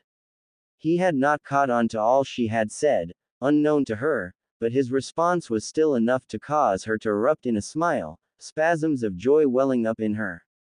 Without any further word from her, she broke away from Naruto and Sakura, walking towards a group of kunoichi who she was well acquainted with. Once she had broken away from Naruto's company though, a swarm of girls who seemed to have been waiting for their chance to talk to the hero immediately appeared in front of him, surrounding him in all directions as each of them talked at the same time, trying to catch the attention of the blue-eyed man. Yoshiko had half expected this, and had an uncanny feeling in her chest that the reason why Naruto had not been swarmed by the girls yet was because of how they viewed the blonde girl in awe. She walked on towards the group of her friends that were in conversation at one of the food stands, a smirk slowly gracing her face as she surmised that she was already one step ahead of all the other women who had the same intentions regarding Naruto. Since she had already made her move, a mighty bold one if she had to say so herself, she was a step ahead of all the other girls, so it would be a while before she made her move on the blonde again. Her victory was already set in stone. Sakura seemingly shared the same expectations as Yoshiko, regarding the horde of girls that seemed to appear in a flash once the blonde's overbearing presence had left Naruto's side. She watched idly behind him as girl after girl struggled to talk to the hero, some of them smiling in bliss after he uttered a greeting to them, and a handful of others surprisingly asking for his autograph, something that she had never been witness to before. As she watched Naruto growing increasingly nervous with each new face that popped up in front of him, she remembered nostalgically that it was the same scene that had been present once he had returned from his defeat of Pain and the villagers all had him engaged in conversation. It was quite an amusing sight to replay, she thought, as she moved away from him and took a seat next to one of the food stands. The sun had long been engulfed in the horizon, and lanterns had already been lit at set areas of the park. Realizing that she had forgotten her hunger due to all that had happened, her stomach growling with a small noise, she decided to indulge herself in some of the food that had been prepared as she watched the comedic antics that were happening between her teammate and the village folks. As she watched Naruto grow increasingly nervous under all the attention he had been subjugated towards, Sakura remembered that Naruto was never really one that was good with crowds, especially with people that he had just met. With his friends in Konoha, of course it was a different thing, since he had grown up around them ever since he was a kid, but this time it was entirely different. The crowd of women never seemed as if it was going to dwindle by even one person, growing larger and larger by the minute, similar to the small beads of perspiration that had broken over Naruto's face. He was not sure if he was going to survive through the night being bombarded left, right and center by the never-ending queries regarding things around him. Luckily for Naruto however, and as a development that came as a surprise to Sakura, a lone girl in the crowd brought forth a plate towards her blonde teammate, beckoning him shyly to partake of its contents. Naruto eyed the plate suspiciously for a few moments, seeing a dish that he had never laid his eyes on in Konoha, before hesitatingly reaching out for the chopsticks that lay next to the dish and inhaling it in one gulp. He chewed on the food for a few minutes, his eyes darting from side to side as he tried to grasp a taste on the food he had been presented with. An eerie silence enveloped the air around him and the girls surrounding him, as they unknowingly waited his judgment on what was one of their village's dishes. Naruto swallowed, and a smile etched upon his face to the girl that had presented him with the dish, and he flashed her thumbs up while telling her that her food was tantalizing. At this tender show of appreciation, however, it seemed the floodgates had opened upon the crowd of kunoichi. They soon rushed off in different directions, each of them heading to one of the numerous food stands in the vicinity as they had finally found something that pleased their esteemed guest. Naruto simply stood in confusion, blinking twice as he tried to understand what had just happened, and just as he prepared himself to take one step forward and walk around the park farther in order to witness more of it, the girls soon returned. It seemed only a second ago that they had broken away from him empty-handed, but this time, each of them held a plate in their hands, and none of the plates held the same content. It seemed to Sakura as if Naruto had just been presented with all the food that was dined upon in this village, so to the girls he would be some form of taste tester for them. She watched closely as Naruto was presented with a different dish by each girl that appeared before him, his face switching between different expressions each time he emptied the plate's contents to his stomachs. Surprisingly, a few of the girls were thoughtful enough to carry the white bottles that she had witnessed upon her entry to the park, and a nagging feeling in Sakura's chest told her that each of the bottles contained a different flavor of sake. The girls holding these bottles also had their chances to appear before Naruto, intending to please him as much as the girls that had brought him all forms of delicacies. At first she was worried regarding Naruto's intake of alcohol, but remembering that he had come of legal drinking age after the war, allowed herself to relax as she also partook of the food that had been prepared in the food stall before her. The thoughts she had banished earlier regarding keeping Naruto away from these women resurfaced momentarily in her mind, but going through them again, she realized that it was probably not going to be worth it. She surmised that even if by some sort of miracle she managed to wrench Naruto away from the overly eager girls, such a solution would only be temporary, since they were supposed to be in the village for a week. The girls were still going to get plenty more chances to talk to Naruto, meaning her efforts would be rendered meaningless shortly afterwards. Additionally, her mind told her that doing something like that would only serve to antagonize the residents of the village. Something that she already knew would not be in her favor so early into their vacation. The villagers had their sights on the same man as she had for a while now, so her small objections were extremely plausible. Remembering her time as a kid, when she had competed with her best friend over the affection of one raven-haired Uchiha, she vowed to herself not to ever allow such an incident to occur again. Her cheeks flushed slightly as she remembered just how uncouth she had acted back then in the hopes of getting the affections of someone who had never as much as spared her a second of his time, and she vowed to herself that she would never let anything that ridiculous take over her time ever again. Her friendship with Yamanaka Ino had of course been repaired over the course of time, the two even growing more comfortable around each other to use nicknames over each other, but the scars over what had torn apart their friendship in the first place still lingered. It would take a while for them to cover completely, Sakura thought, her stomach gradually filling up with what she was partaking. She had to admit that the food in Nadeshiko would certainly put any of the cooks in Konoha to shame, wondering just how on earth they prepared such mouth-watering dishes. While the pink-haired girl was preoccupied in her thoughts, a certain green-haired woman approached her, taking up a seat beside her. "What?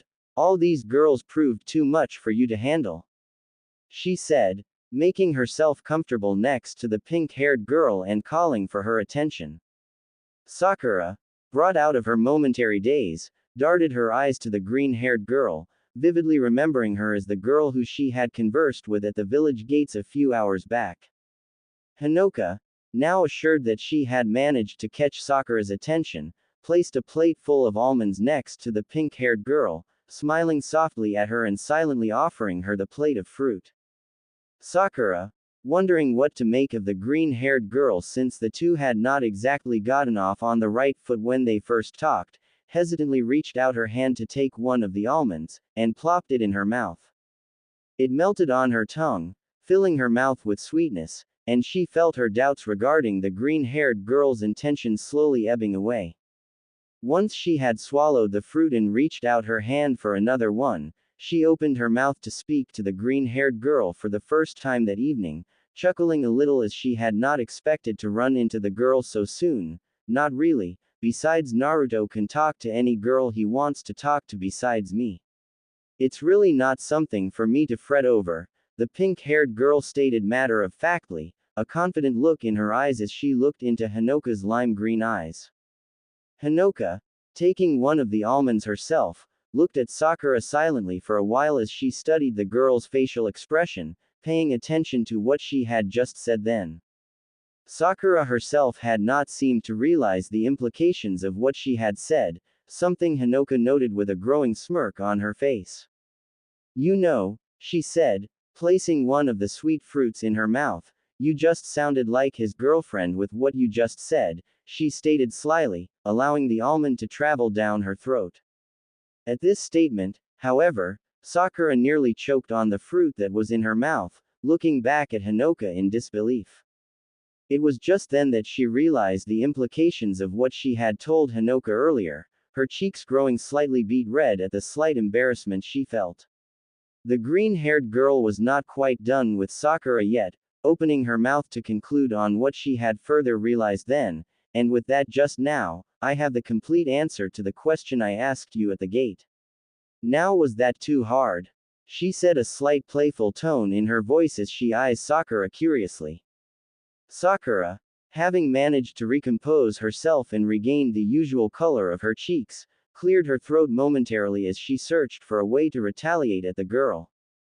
Finding none, with slight disappointment, she decided to return the ball to Hinoka's court, realizing that any retaliation she used would probably be used against her, since the girl whose company she currently shared could read her like a book.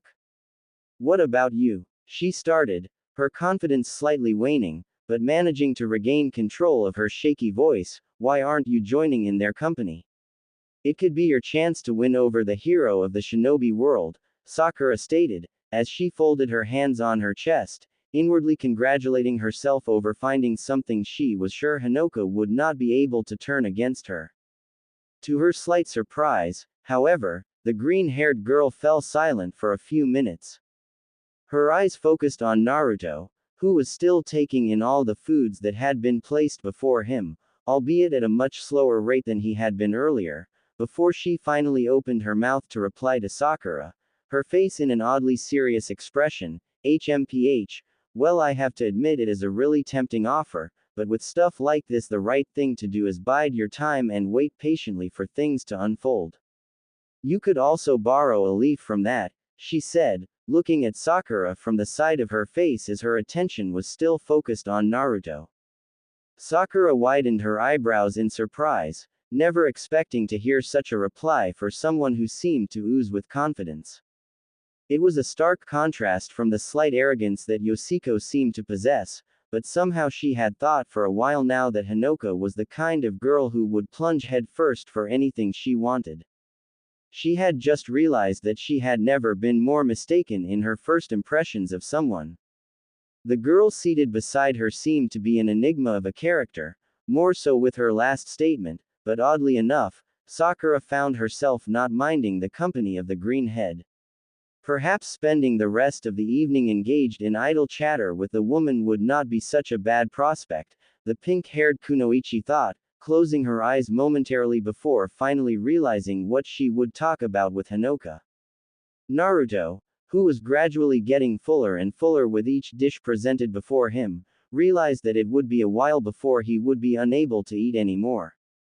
He was extremely grateful that the hunger that he had been feeling earlier was now a matter of the past, but now he was unsure just how he would tell the girls politely that he had already eaten to his fill. He had already reached his limit in drinking, to the displeasure of a few girls, and he was unsure how the obviously larger number of food girls he had opted to refer to them that way since he could not remember any of the names they had told him would react once he told them that he could not eat any more would react. As he took in what was his second last plate for the day, fearing that he was reaching his limit earlier than he had expected. To his relief, however, all the girls immediately shifted their attention away from him, focusing on the stage that was being set a few meters away from them. Naruto wondered how come he had not caught on to such a minuscule detail earlier. All around him, he noticed the girls were all momentarily dazed, their hands frozen on their plates and their eyes shining in eagerness.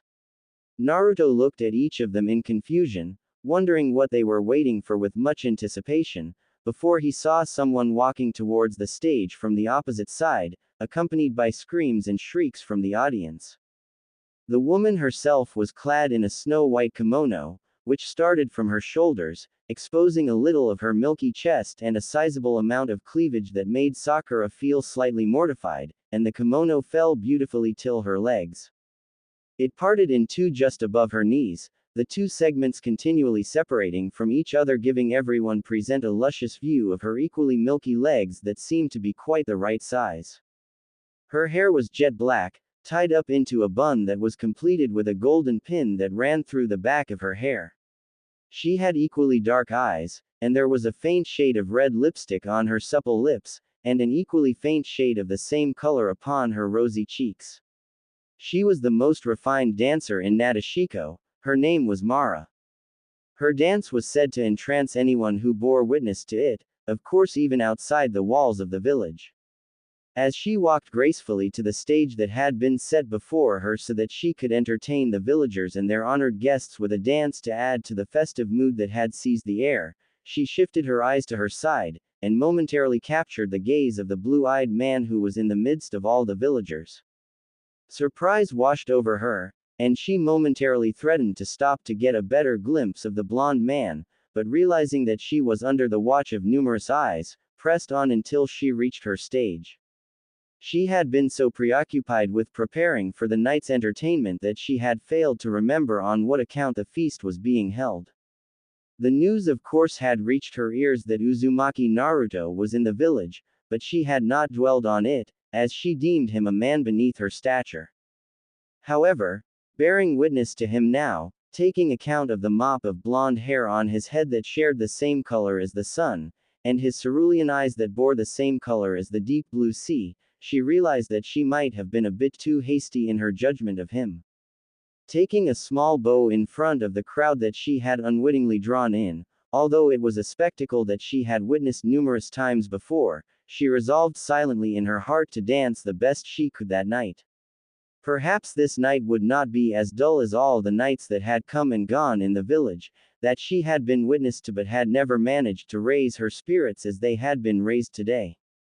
Behind her, two performers took their places with their instruments ready, garbed in what seemed to be the traditional wear of the village. A few seconds later, the air in the park was grabbed by a sweet sensation that would send even crying babies to sleep. A beautiful melody rung in the air, and with it accompanied the nimble movements of the dancer, moving as soundlessly as water and her body seeming as if it swayed with the slight breeze that was present in the air. Beneath her, the girls who had waited eagerly to witness her breathtaking dance were not disappointed by what they lay witness to. This time, however, it seemed as if her dance sparked a fire within them, something that told the older ones among them that she was showing them her best colors that night. With each movement she made, oohs and ahs followed after her, none of the crowd threatening to break their gaze away from the woman. As the dancer on stage moved on the platform that was now hers, her eyes shifted from corner to corner of the crowd, however, they lingered a few seconds longer upon the blue eyes that were in the middle of the crowd, unknown to everyone who surrounded her. Occasionally, she would send a wink or two at him, but the women around him all thought those gestures belonged to them, taken in body, heart and soul by the dark-haired woman's dance. Naruto, on the other hand, had the uncanny feeling that those subtle gestures were all sent his way, although he did not have the faintest idea why. The blonde man, however, realized that he could not have asked for a better chance to break away from the crowd he was currently swallowed in than the one that was currently presented before him. He felt slightly grateful to the mysterious dark-haired woman, making a mental note to thank her later if he ran into her on one of his trips in the village. Not that he minded the company of the girls around him. On the contrary, he loved how hospitable they had been to him ever since the festivities had began, but he wanted to do a little exploring of his own for a while, and he knew that such a suggestion would be unheard of to the girls.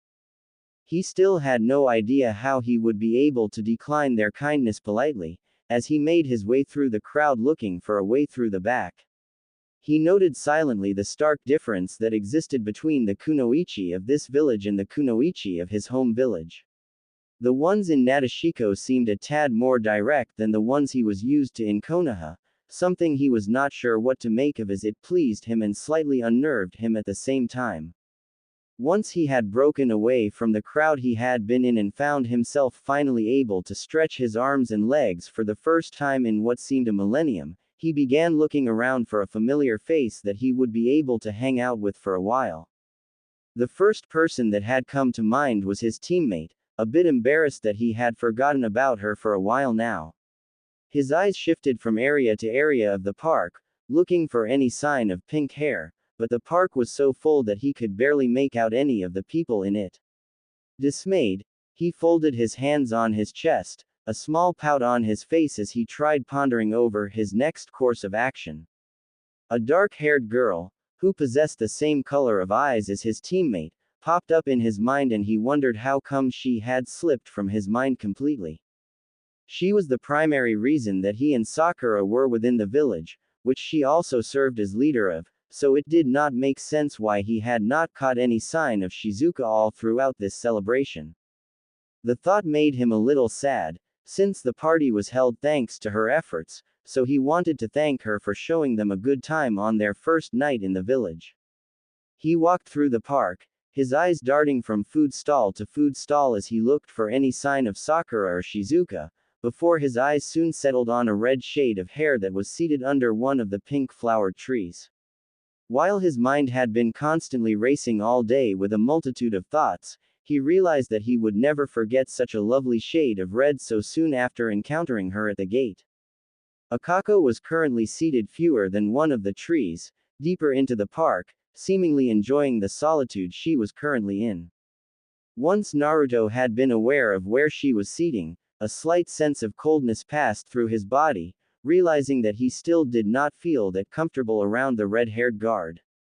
However, he realized that he did not exactly have much of a choice at the moment, since he could not spot any familiar faces around.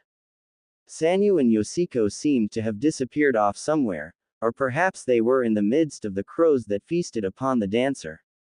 He did not have much choice at the moment, choosing to walk closer and closer to the red-eyed girl, who had a bottle of sake at one side, the other side taken by the spear that she had first prodded Naruto with on their first meeting.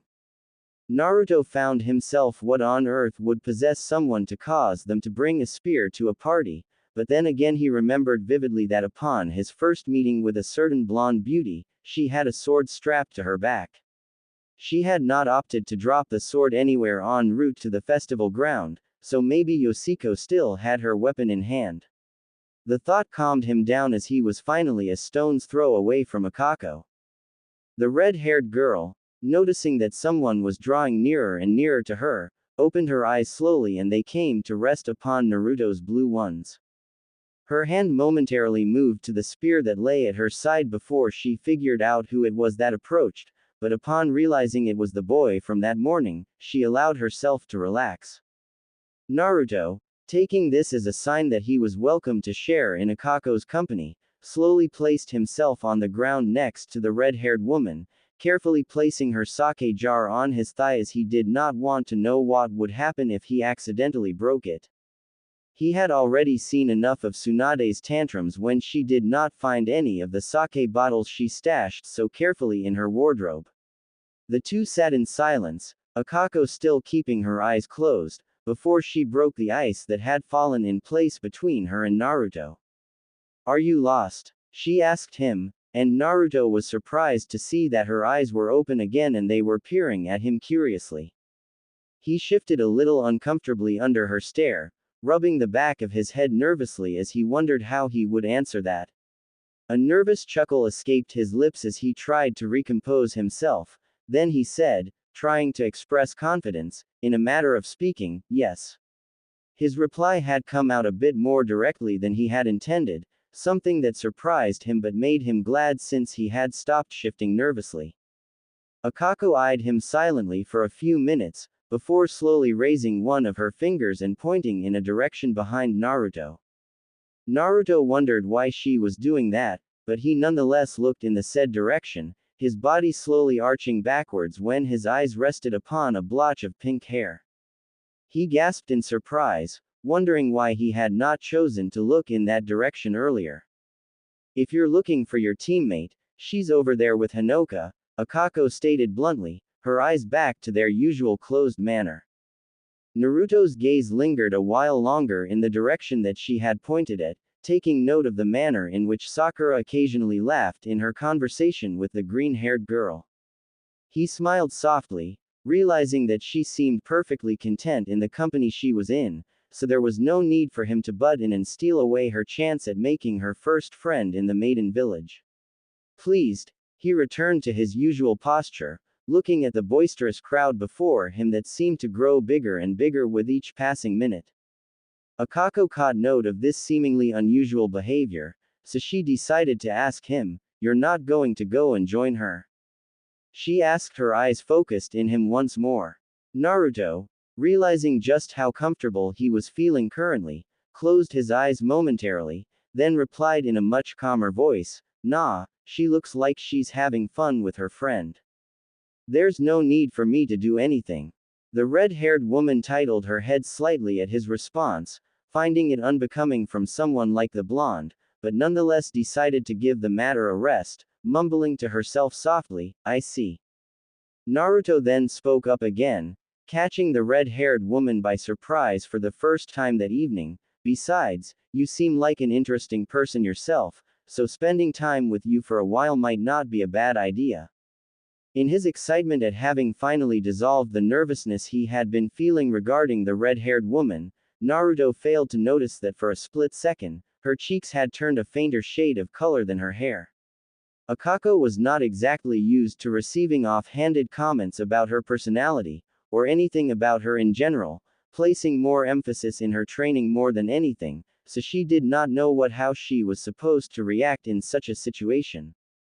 The blonde man, oblivious to how he had flustered the girl beside him, pressured on with the conversation, still in the uppity mood he had been in for a while now. "Why aren't you joining in with the others?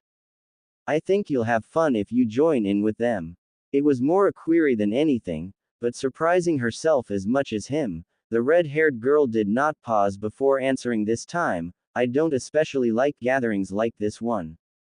Naruto looked at her curiously, but she continued, answering the question that had nearly rolled out of his mouth next, "I'm only here because Hinoka asked me to accompany here. Plus the guard at the gate changes at night so I couldn't turn her down," she added on, her eyes focused on the crowd ahead of her. All of a sudden, she found it a bit difficult to look into Naruto's eyes, surprising herself further, as she had not found it difficult to do so on the previous occasion the two had talked. The blonde man let out a stifled sound, before an idea popped up in his mind and he turned on the red-haired woman again, feeling joyous that he had found one who seemed to be in the same moods as him at that moment. What a coincidence. "I'm not feeling so social at the moment, mind if I sit next to you for a while?" he asked her, and she could feel his blue eyes peering at her closely as he unknowingly closed the distance between them. The girl in question brusquely nodded at his question, causing him to let out a shriek of joy as he pumped his fist into the air. To his dismay, however, as soon as he had braced himself for a conversation with the girl who he had suddenly found a whole load of interesting, there was a slight breeze behind him, and Akako turned her head slightly to catch wind of whoever had just appeared behind her and Naruto. Naruto, thinking that it was just a stray wind, continued peering at the red-haired girl, before a voice suddenly spoke up behind him, "Uzumaki Naruto-kun, it's a pleasure to meet you once again."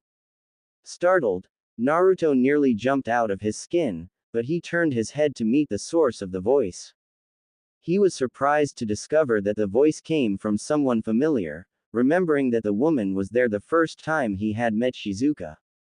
Her head was lowered slightly, giving Naruto a glimpse of her spiky brown hair, as she was on one knee, her eyes closed in a manner of respect towards the man.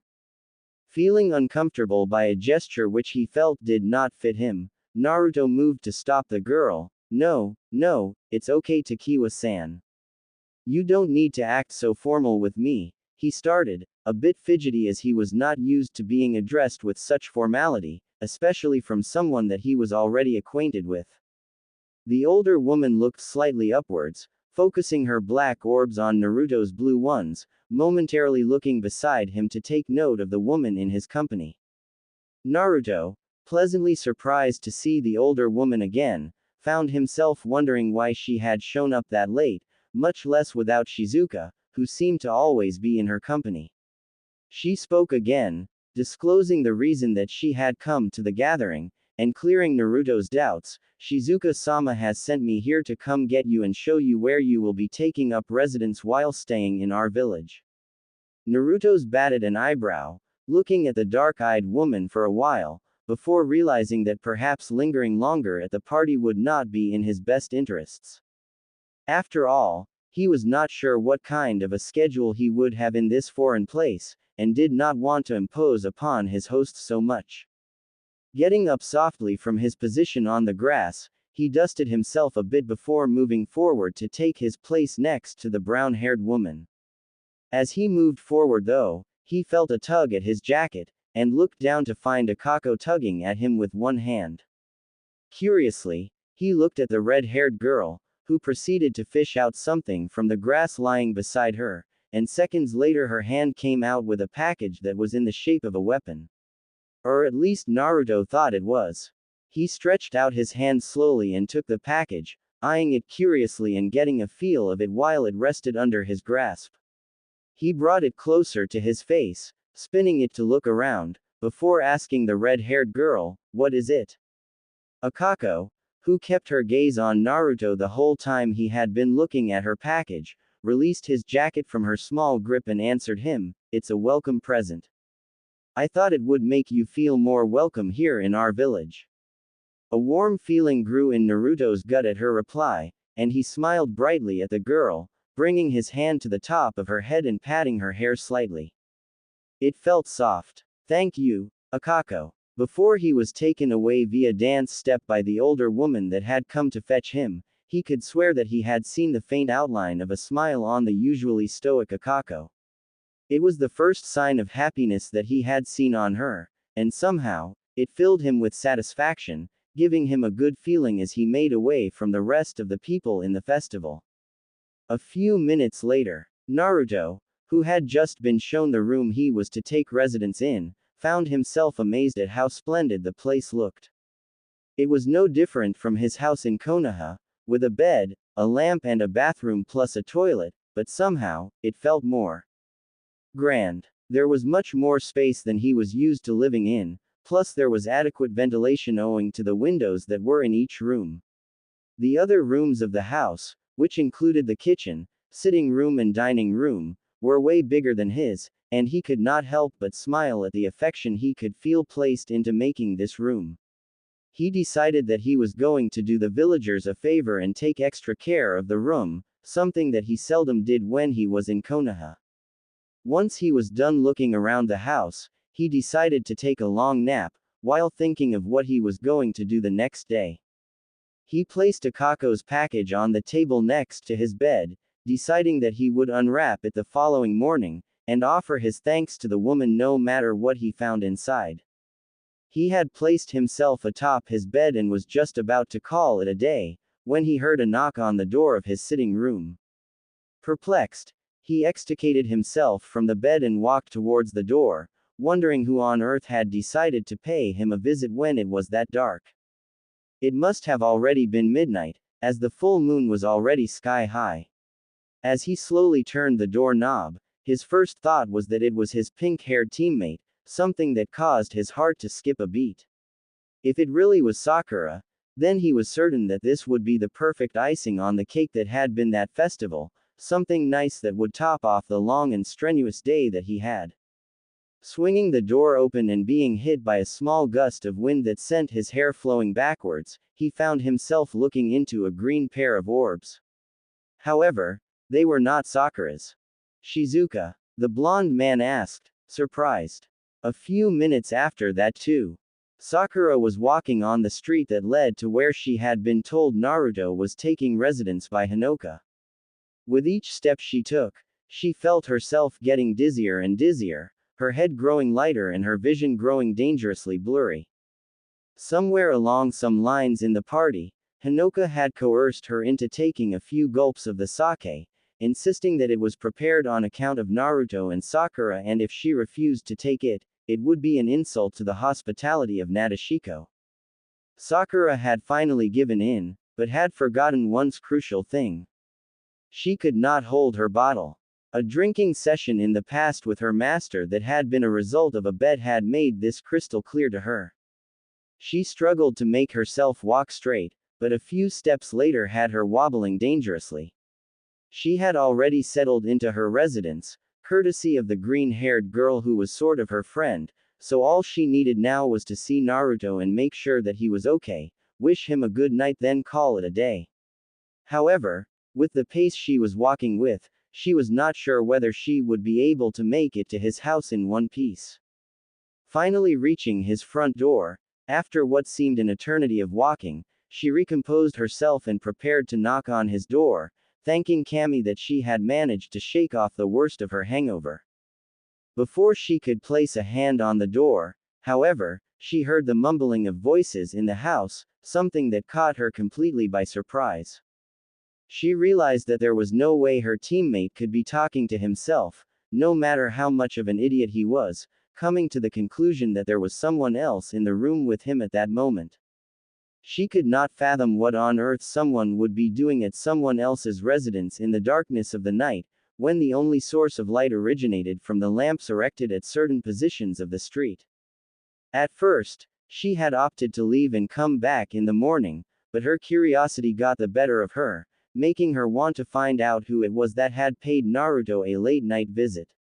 It was obviously a woman. The only male in the entire village at the moment was Naruto, and so Sakura noiselessly pressed her eye to a small hole that had been fitted into the door to allow whoever was inside to look at who had decided to pay them a visit.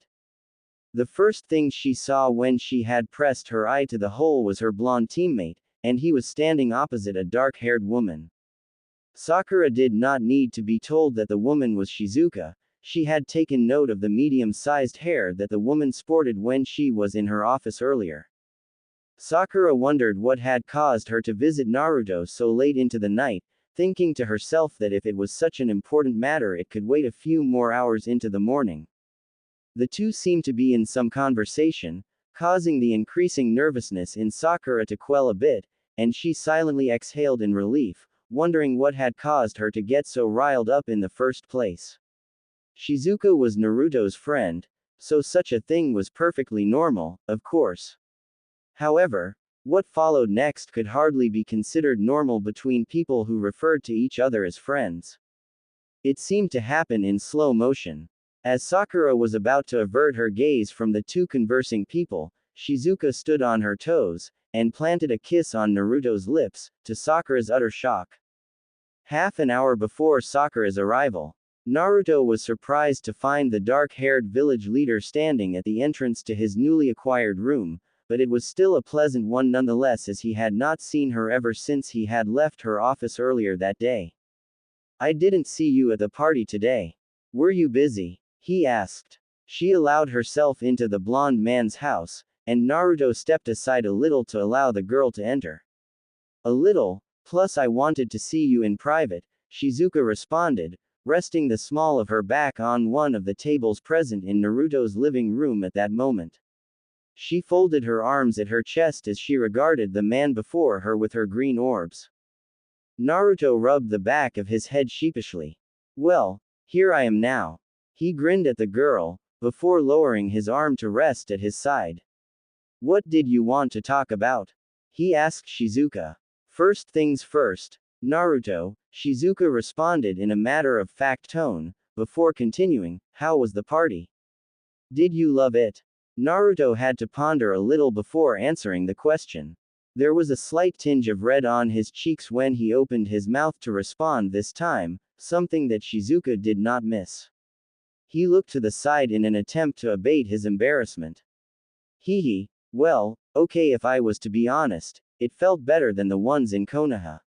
Shizuka's eyes widened in surprise, before a small smile slowly wormed its way onto her face. "I'm glad I was able to leave an impression then. So you had fun then?" Naruto looked up into her eyes to respond this time. "Lots of it. Thank you, Shizuka." She waved a hand to the side. Please, it's the least I could do for our esteemed guests tonight. She paused a little, her eyes traversing the entirety of the room she was currently in. How do you like the house so far? Naruto mirrored her actions just then, albeit for a minute longer, before he responded, it's really lovely. Really? You didn't have to go through all the trouble, a simple inn would have done just fine too. He paused for a moment, his arms crossed at his chest and his eyes closed in thought, as an idea sprang up in his mind just then. The village head seemed to read his thoughts just then, for she raised a hand in front of her in a gesture to silence him. Naruto understood the hidden gesture, and Shizuka responded, you don't have to worry about Sakura, she's also received the same hospitality as you. Naruto sighed in relief at that response, before smiling warmly at Shizuka in gratitude. Thanks Shizuka, you know you're really a good person. Shizuka said nothing in response to this, studying Naruto's face silently for a moment. She seemed to be trying to search for something there. Naruto felt the silence that had enveloped the room weighing on him awkwardly, and was about to break it by saying something, anything that would come to mind, but at that moment Shizuka surprised him by dropping a bombshell on him. Say Naruto, what would you suggest to meeting me every night in the 1 week you have here, like now? She inquired of the blonde man. Naruto looked at Shizuka awkwardly, his mouth slightly agape, as Shizuka's words hung limply in the air between them. Looking at the dark-haired girl, Naruto could see the seriousness of her demeanor just then, which informed him that she was not joking with her request just then. He organized the jumbled thoughts in his mind just then before asking in kind. Not that I have any problem with seeing you at night, of course, but why can't we just meet during the day? I mean that way we can have more time to hang out together, right? Surprisingly, the girl shook her head in denial of his question before responding in the serious tone that she had adopted earlier. It did not take long for Naruto to realize that this was the prime reason that she had come to see him that evening. You didn't see them? Naruto was confused. Who? Shizuka had to resist the urge to face palm at that moment. Naruto wasn't exactly the sharpest tool in the shed, she had known for a long while, but there were times when this side of him would prove slightly vexing. Such as now. The way some of the girls acted in the celebration with you, she said, a bit exasperated that she had to spell this out for him. Her hands were on her waist, and one of her fingers was tapping against the table in a show of growing impatience. Naruto realized the sudden change in mood of the dark-haired woman and a drop of perspiration broke out on his forehead. He was not new to how much pain a woman's anger held, so he decided to tread carefully from that point onward. He laughed nervously. Aha, yeah, that. It was kind of a new thing for me. I'm not used to such stuff. With that response, the ire that was bubbling dangerously in Shizuka seemingly ebbed away. How could she remain angry at him when he had given her such an honest reply? Her hands fell limply to her sides from her waist, and she smiled fondly at the blonde man, while taking note of the fact that no matter how much attention Naruto received, especially after the events of the Fourth Shinobi World War, he would never adjust comfortably to it. He was just that kind of a person. Well, you might have to deal with it. They all adore you. And since I'm not such a callous person as to prevent them from wanting to spend time with you, the only way that can happen is if I meet you at night. The blonde man was slowly coming round to Shizuka's way of thinking, as the nervous look on his face was slowly receding. He was not fully convinced though, as he insisted once more, what about your work? I mean, you are the village head, is it really okay for you to come and see me when you're needed in the office? Naruto had no aversions whatsoever to seeing the girl when the day was over, but then again, he wanted to be sure that he would not get in the way of anything she was supposed to be doing. There isn't much work at night. I leave the office early. So how does it sound? She asked, an air of confidence in her response just then. Naruto closed his eyes once more in thought, clearly struggling with the answer in his mind, but this time he did not find any other qualms with Shizuka's suggestion. Nodding brusquely at her as he opened his eyes once more to look at the girl opposite him, he responded, it might cut into my napping hours, but I guess I can spare an hour or two every night to hang out with you. He smiled at her at the end of his response, to which she responded in kind with a smile of her own. Shizuka extricated herself from the table she had been resting on earlier. Great. Her business was done, and in a manner that pleased her, so now she had a reason to look forward to each and every night for the next week. She paused momentarily, Naruto likewise, and for a while nothing could be heard in the room but a silence that seemed ready to burst any moment. Shizuka was the one who broke the silence this time as well. Well then, I'll leave you to get used to your new home. I'll see you later then. Naruto nodded, before suggesting, I can walk you back to your place. Shizuka proceeded to take a step forward as she made for the door, but not before saying, I'll be fine. As she drew level with the place where Naruto was standing a few inches short of the door, she stopped in mid-motion, surprising Naruto, before she turned to face him. Naruto looked at her confused, and she went on to stand on her toes, covering his ear with one hand before speaking to him softly, I'll definitely win, okay. The feel of her breath on his ear sent a tingly feeling in Naruto at that moment, but before he could ask her what she meant by what she said, she was already swinging his door open. Sakura. The moment that Sakura had peeked through the gap in Naruto's door to see him kissing Shizuka, time seemed to have stopped for her. She stood rooted to the ground, and the tipsiness that she was feeling moments prior seemed to all have ebbed away, as all the blood in her body came rushing to her head. Her mouth was slightly parted, her mind reeling with all possible explanations why she had witnessed what had happened, but nothing in the world would have prepared her for what she had just witnessed. Luckily enough, her wits were able to get back to her in time as the door swung open, and she was able to get out of the way in time before Shizuka bumped into her on the way out. But then again, from the moment her eyes came to rest on Shizuka's equally emerald orbs, Sakura had a feeling that there was something else here. Why did you use that genjutsu just now? Sakura asked warily, and from the smug smile on Shizuka's face just then, she knew that she could not be more right. It had been fishy ever since she had seen the entire thing, as Naruto's facial expression did not make sense, at least for someone who she knew had not had his first proper kiss yet. Meaning that Shizuka had sensed Sakura nearing the door and had decided to cast that illusion, for whatever motives she had in mind.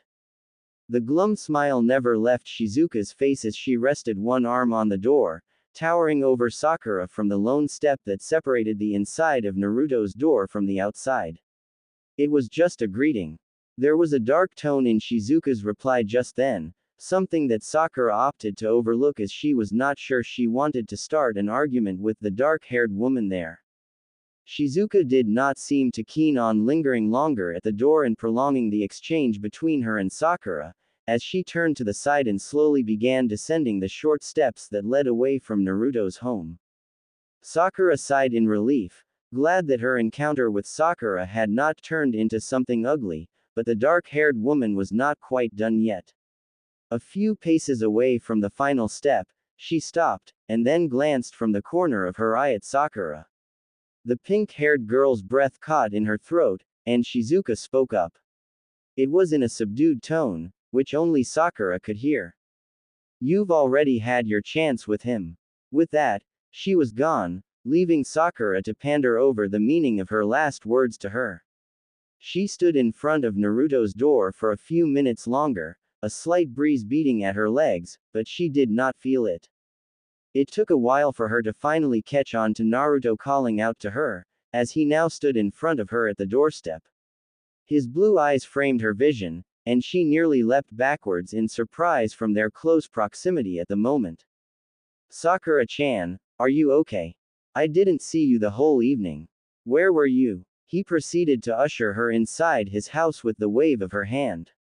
Come in, we can talk inside. The pink-haired girl stood transfixed to the ground, despite Naruto's attempts to bring her out of her stupor. Shizuka's words still rung in her ears, and she felt them sink in several times over inside her. Naruto all of a sudden seemed distant to her, and she robotically looked upwards to find she looking into those cerulean orbs of his, that seemed to be brimming with worry for her at the moment.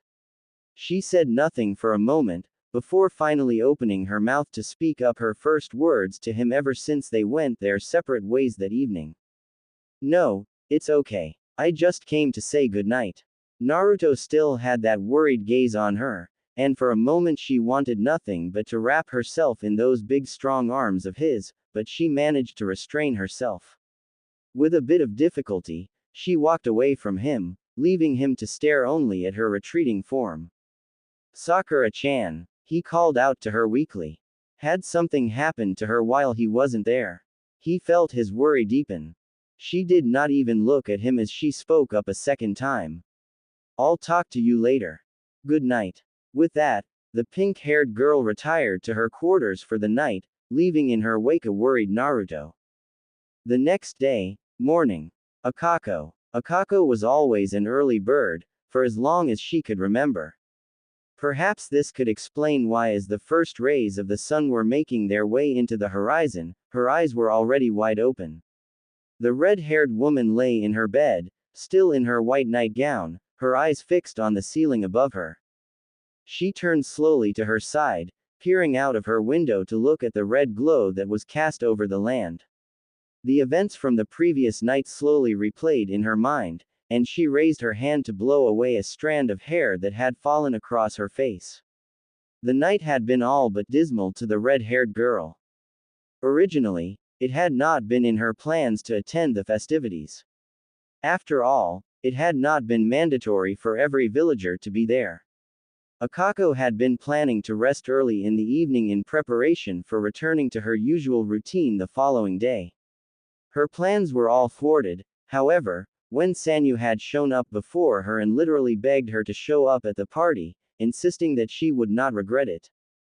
At first, the red-haired girl was adamant on her initial decision not to attend the party, but when the auburn-haired girl had not relented in her persuasion of the girl to come, even promising that she would be with her the entire event so that she would not experience an ounce of boredom, Akako was swayed. Well, things went well enough on that account. At some point of the event, when Sanyu had been dragged away by her age mates to assist with the remaining preparations for the occasion, she seemingly disappeared into the vast horde of people that were already swarming into the area. This had ultimately caused Akako to resign herself to staying in some secluded corner of the venue. Of course, she always had the option of getting up and going to socialize with some of her village mates, but then again, she had to remind herself of how socially awkward she was. A few hours into the night, she was this close to taking her leave once she was sure that there were no signs of the auburn-haired girl showing up to share her company, but then a certain blonde man showed up. The night hadn't been a total loss because of him. For quite a while now, Akako had found herself enchanted by the man known as Uzumaki Naruto. The same could be said for other strong people she had come across in the past, but with Naruto, it felt kind of special.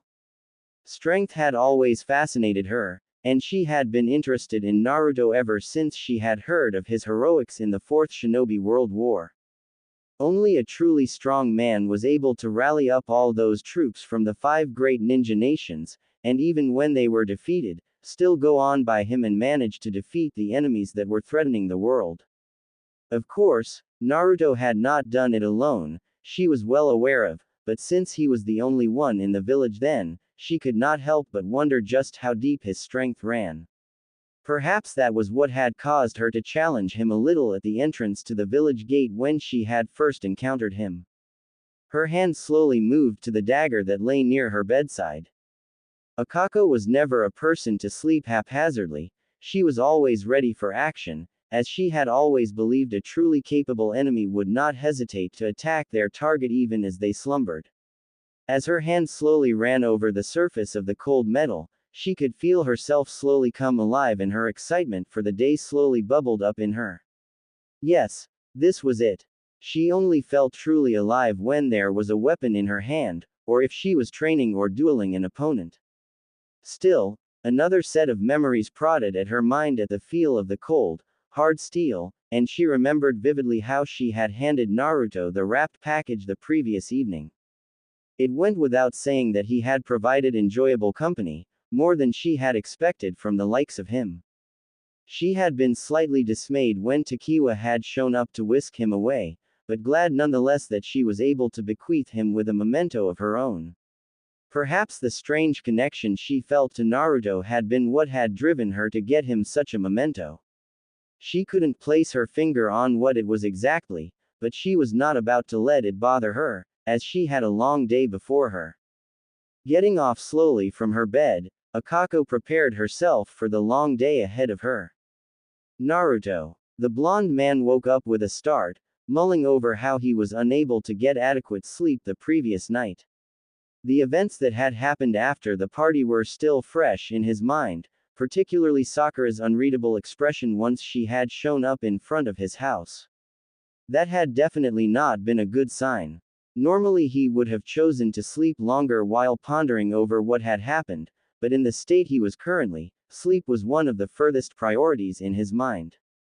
He looked outside the window, where he saw that the sun had just appeared beyond the horizon. By the position of the sun, he had a feeling that it was still the wee hours of the morning. Perhaps most of the villagers were still abed by then, of course still bearing the effects of last night's entertainment. Maybe a walk would do him good and help him clear his mind off things. As he placed one foot outside his bed, his eyes drifted across the table next to the bed where they came to rest upon a particular wrapped gift. Something clicked in his mind regarding the former night, and a twinge of shame struck a chord in him as he realized that he had forgotten all about Akako's gift to him. Amidst all that had happened the previous night, he realized that he had yet to pry open the gift and express his gratitude properly to the red-haired girl. He immediately got out of bed and got the parcel from where it stood idly on the table, placing it on his lap as he sat on the bed. Now that he ran his hands over the unknown object, he could feel how tough the surface of the wrapper felt. Perhaps it was custom made. Carefully, he unraveled the wrapper of the object, making sure not to tear it anywhere as he banked on the possibility that he would use it at a future date. In the wrapper was quite a queer weapon. It seemed to be some sort of octagonal-shaped weapon, which was brown in color, which in itself wasn't all that queer. What particularly stood out were the kunai protrusions that stood out from several corners of the weapon, and when Naruto's finger accidentally grazed over one of them as he twirled the weapon in his hand, the drop of blood that he saw on his finger was proof enough that he needed to handle this with the utmost care. The kunai-like protrusions covered almost the entirety of the odd-shaped weapon, and for a moment, Naruto was tempted to try and fiddle around with it, but he managed to restrain himself. He remembered vaguely a similar incident in the past, where he had been on a mission with Team Guy and he had insisted on trying to use one of Tenten's weapons.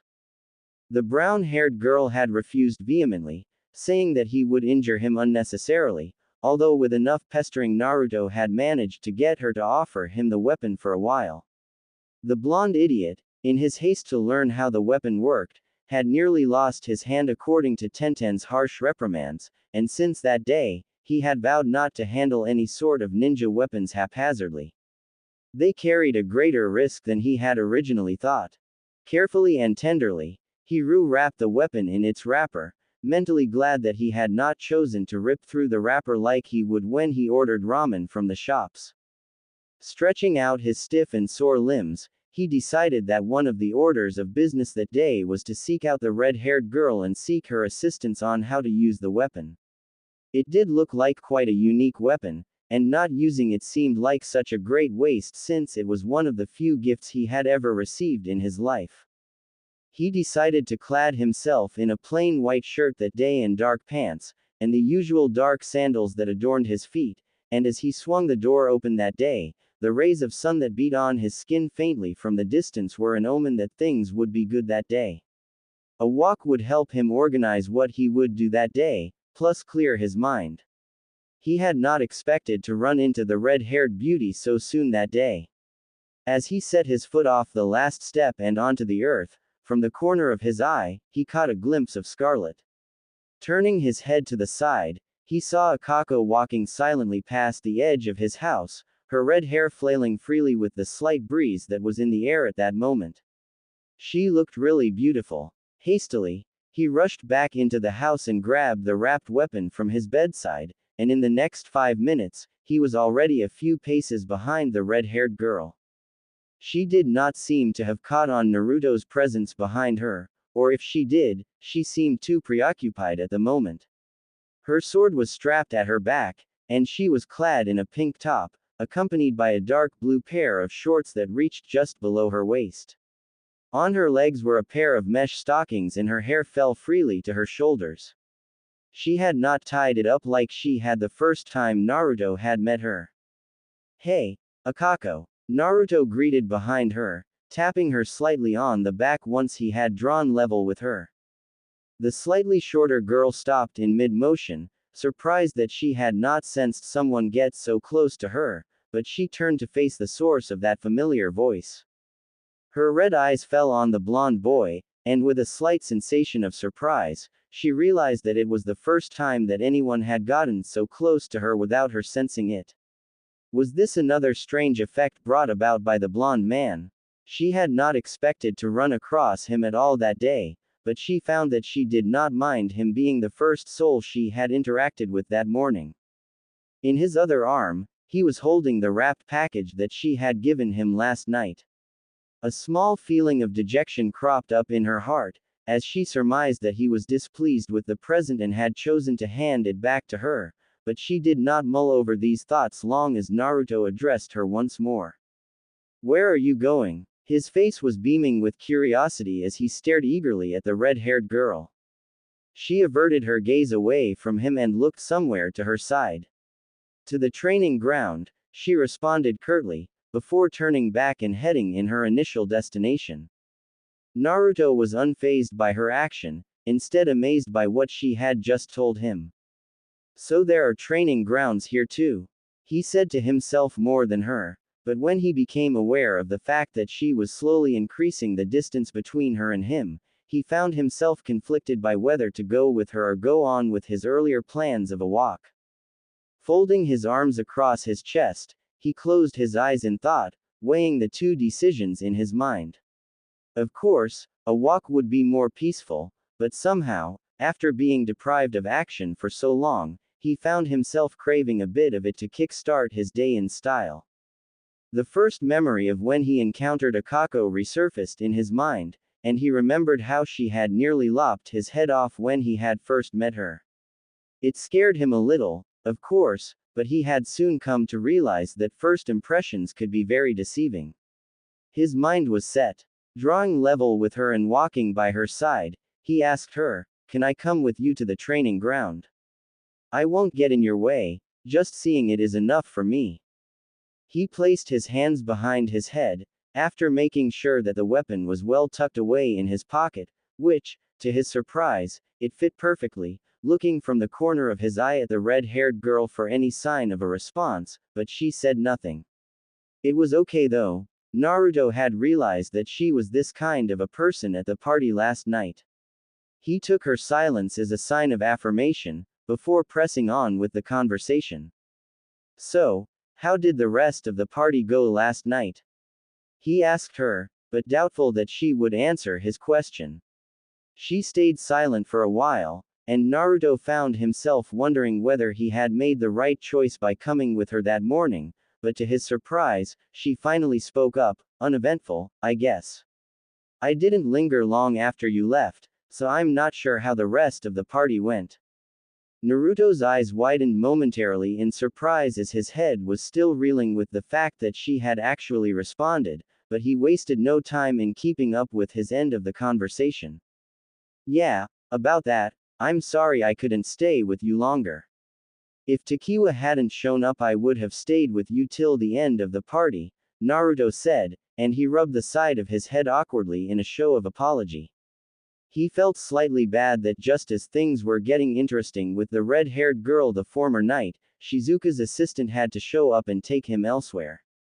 Akako was taken aback at his impromptu apology, such that she looked to her side to regard his face, where she found herself surprised more by the genuine look of sincerity on his face. She had not exactly given much thought to his disappearance in the heat of things, but never had she expected him to feel a tad bit sorry for something he could not control. No, it's okay, she found herself saying before she could organize her thoughts properly. It wasn't especially your fault. As soon as the words escaped her mouth, she stayed silent, as she had not expected herself to say something like that. It had never been in her nature to speak to people that way, much less an outsider who she did not know well enough. Just what was happening to her?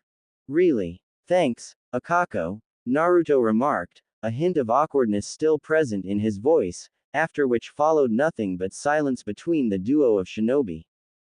Before I forget, thanks for the present you gave me last night. It was really thoughtful of you, Naruto said, and for the second time that morning Akako found she surprised by the blonde man. Her initial disappointments regarding the fact that he had not spared even as much as a glance at her present all ebbed away, and she found she happy. Suddenly the morning seemed all the brighter, and a small smile made its way onto her features. It was rare for the stoic girl to express her happiness, and even she was surprised at herself for feeling such elation at such a simple matter as her present being appreciated. Naruto did not miss the small smile that had made its way slowly onto her visage, and he mirrored the same expression, thinking to himself how better the red-haired girl looked when she was smiling. I'm glad you liked it, she spoke up in a subdued tone, but at this conjecture Naruto raised his hands in protest as he appeared in front of her.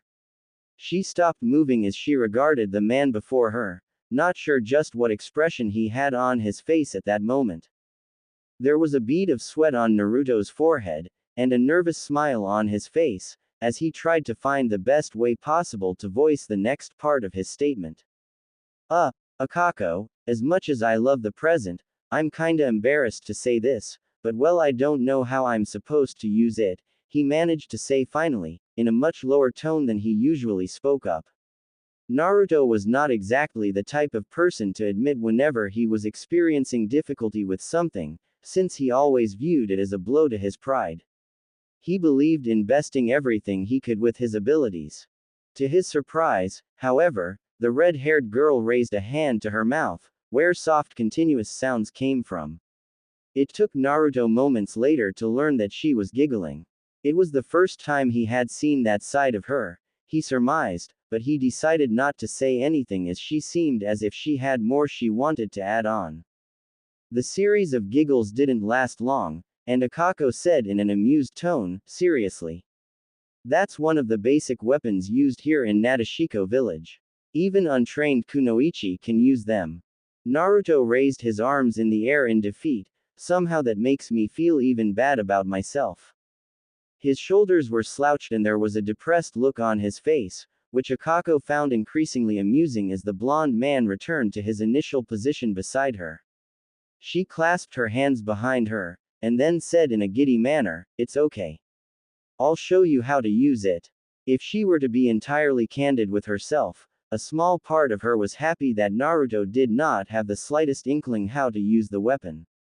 That would give her an excuse to spend more time with him.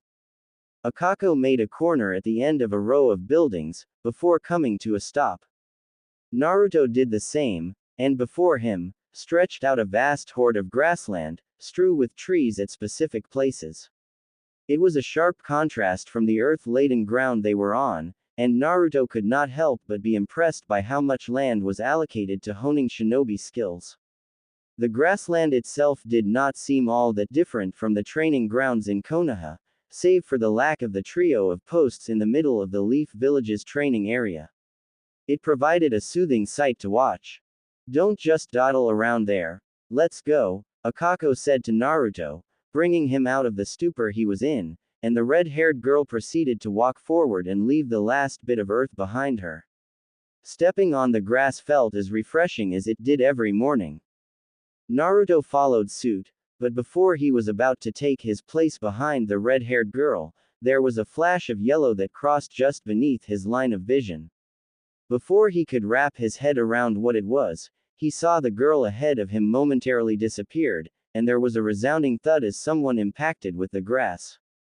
For a moment, Naruto could only see the rear of someone, who had a red skirt. The rest of her body seemed to be planted face first in the ground before her. The red-haired girl appeared beside Naruto moments later, bringing Naruto to the realization that she had just used dance step, but the expression on her face just then was hardly one of pleasure. Her arms were folded across her chest, and she had a stern gaze in her eyes. "Don't tell me you were waiting for me here," Akako said in a tone of displeasure. The girl in front of Naruto got up from the ground, shaking her head from side to side to remove the dust and earth that had settled there, and Naruto realized who it was due to the auburn hair and the familiar figure. At least I almost caught you this time," Sanyu exclaimed, and when she turned to face the two, Naruto could not help but chuckle in amusement at how ridiculous the younger girl looked.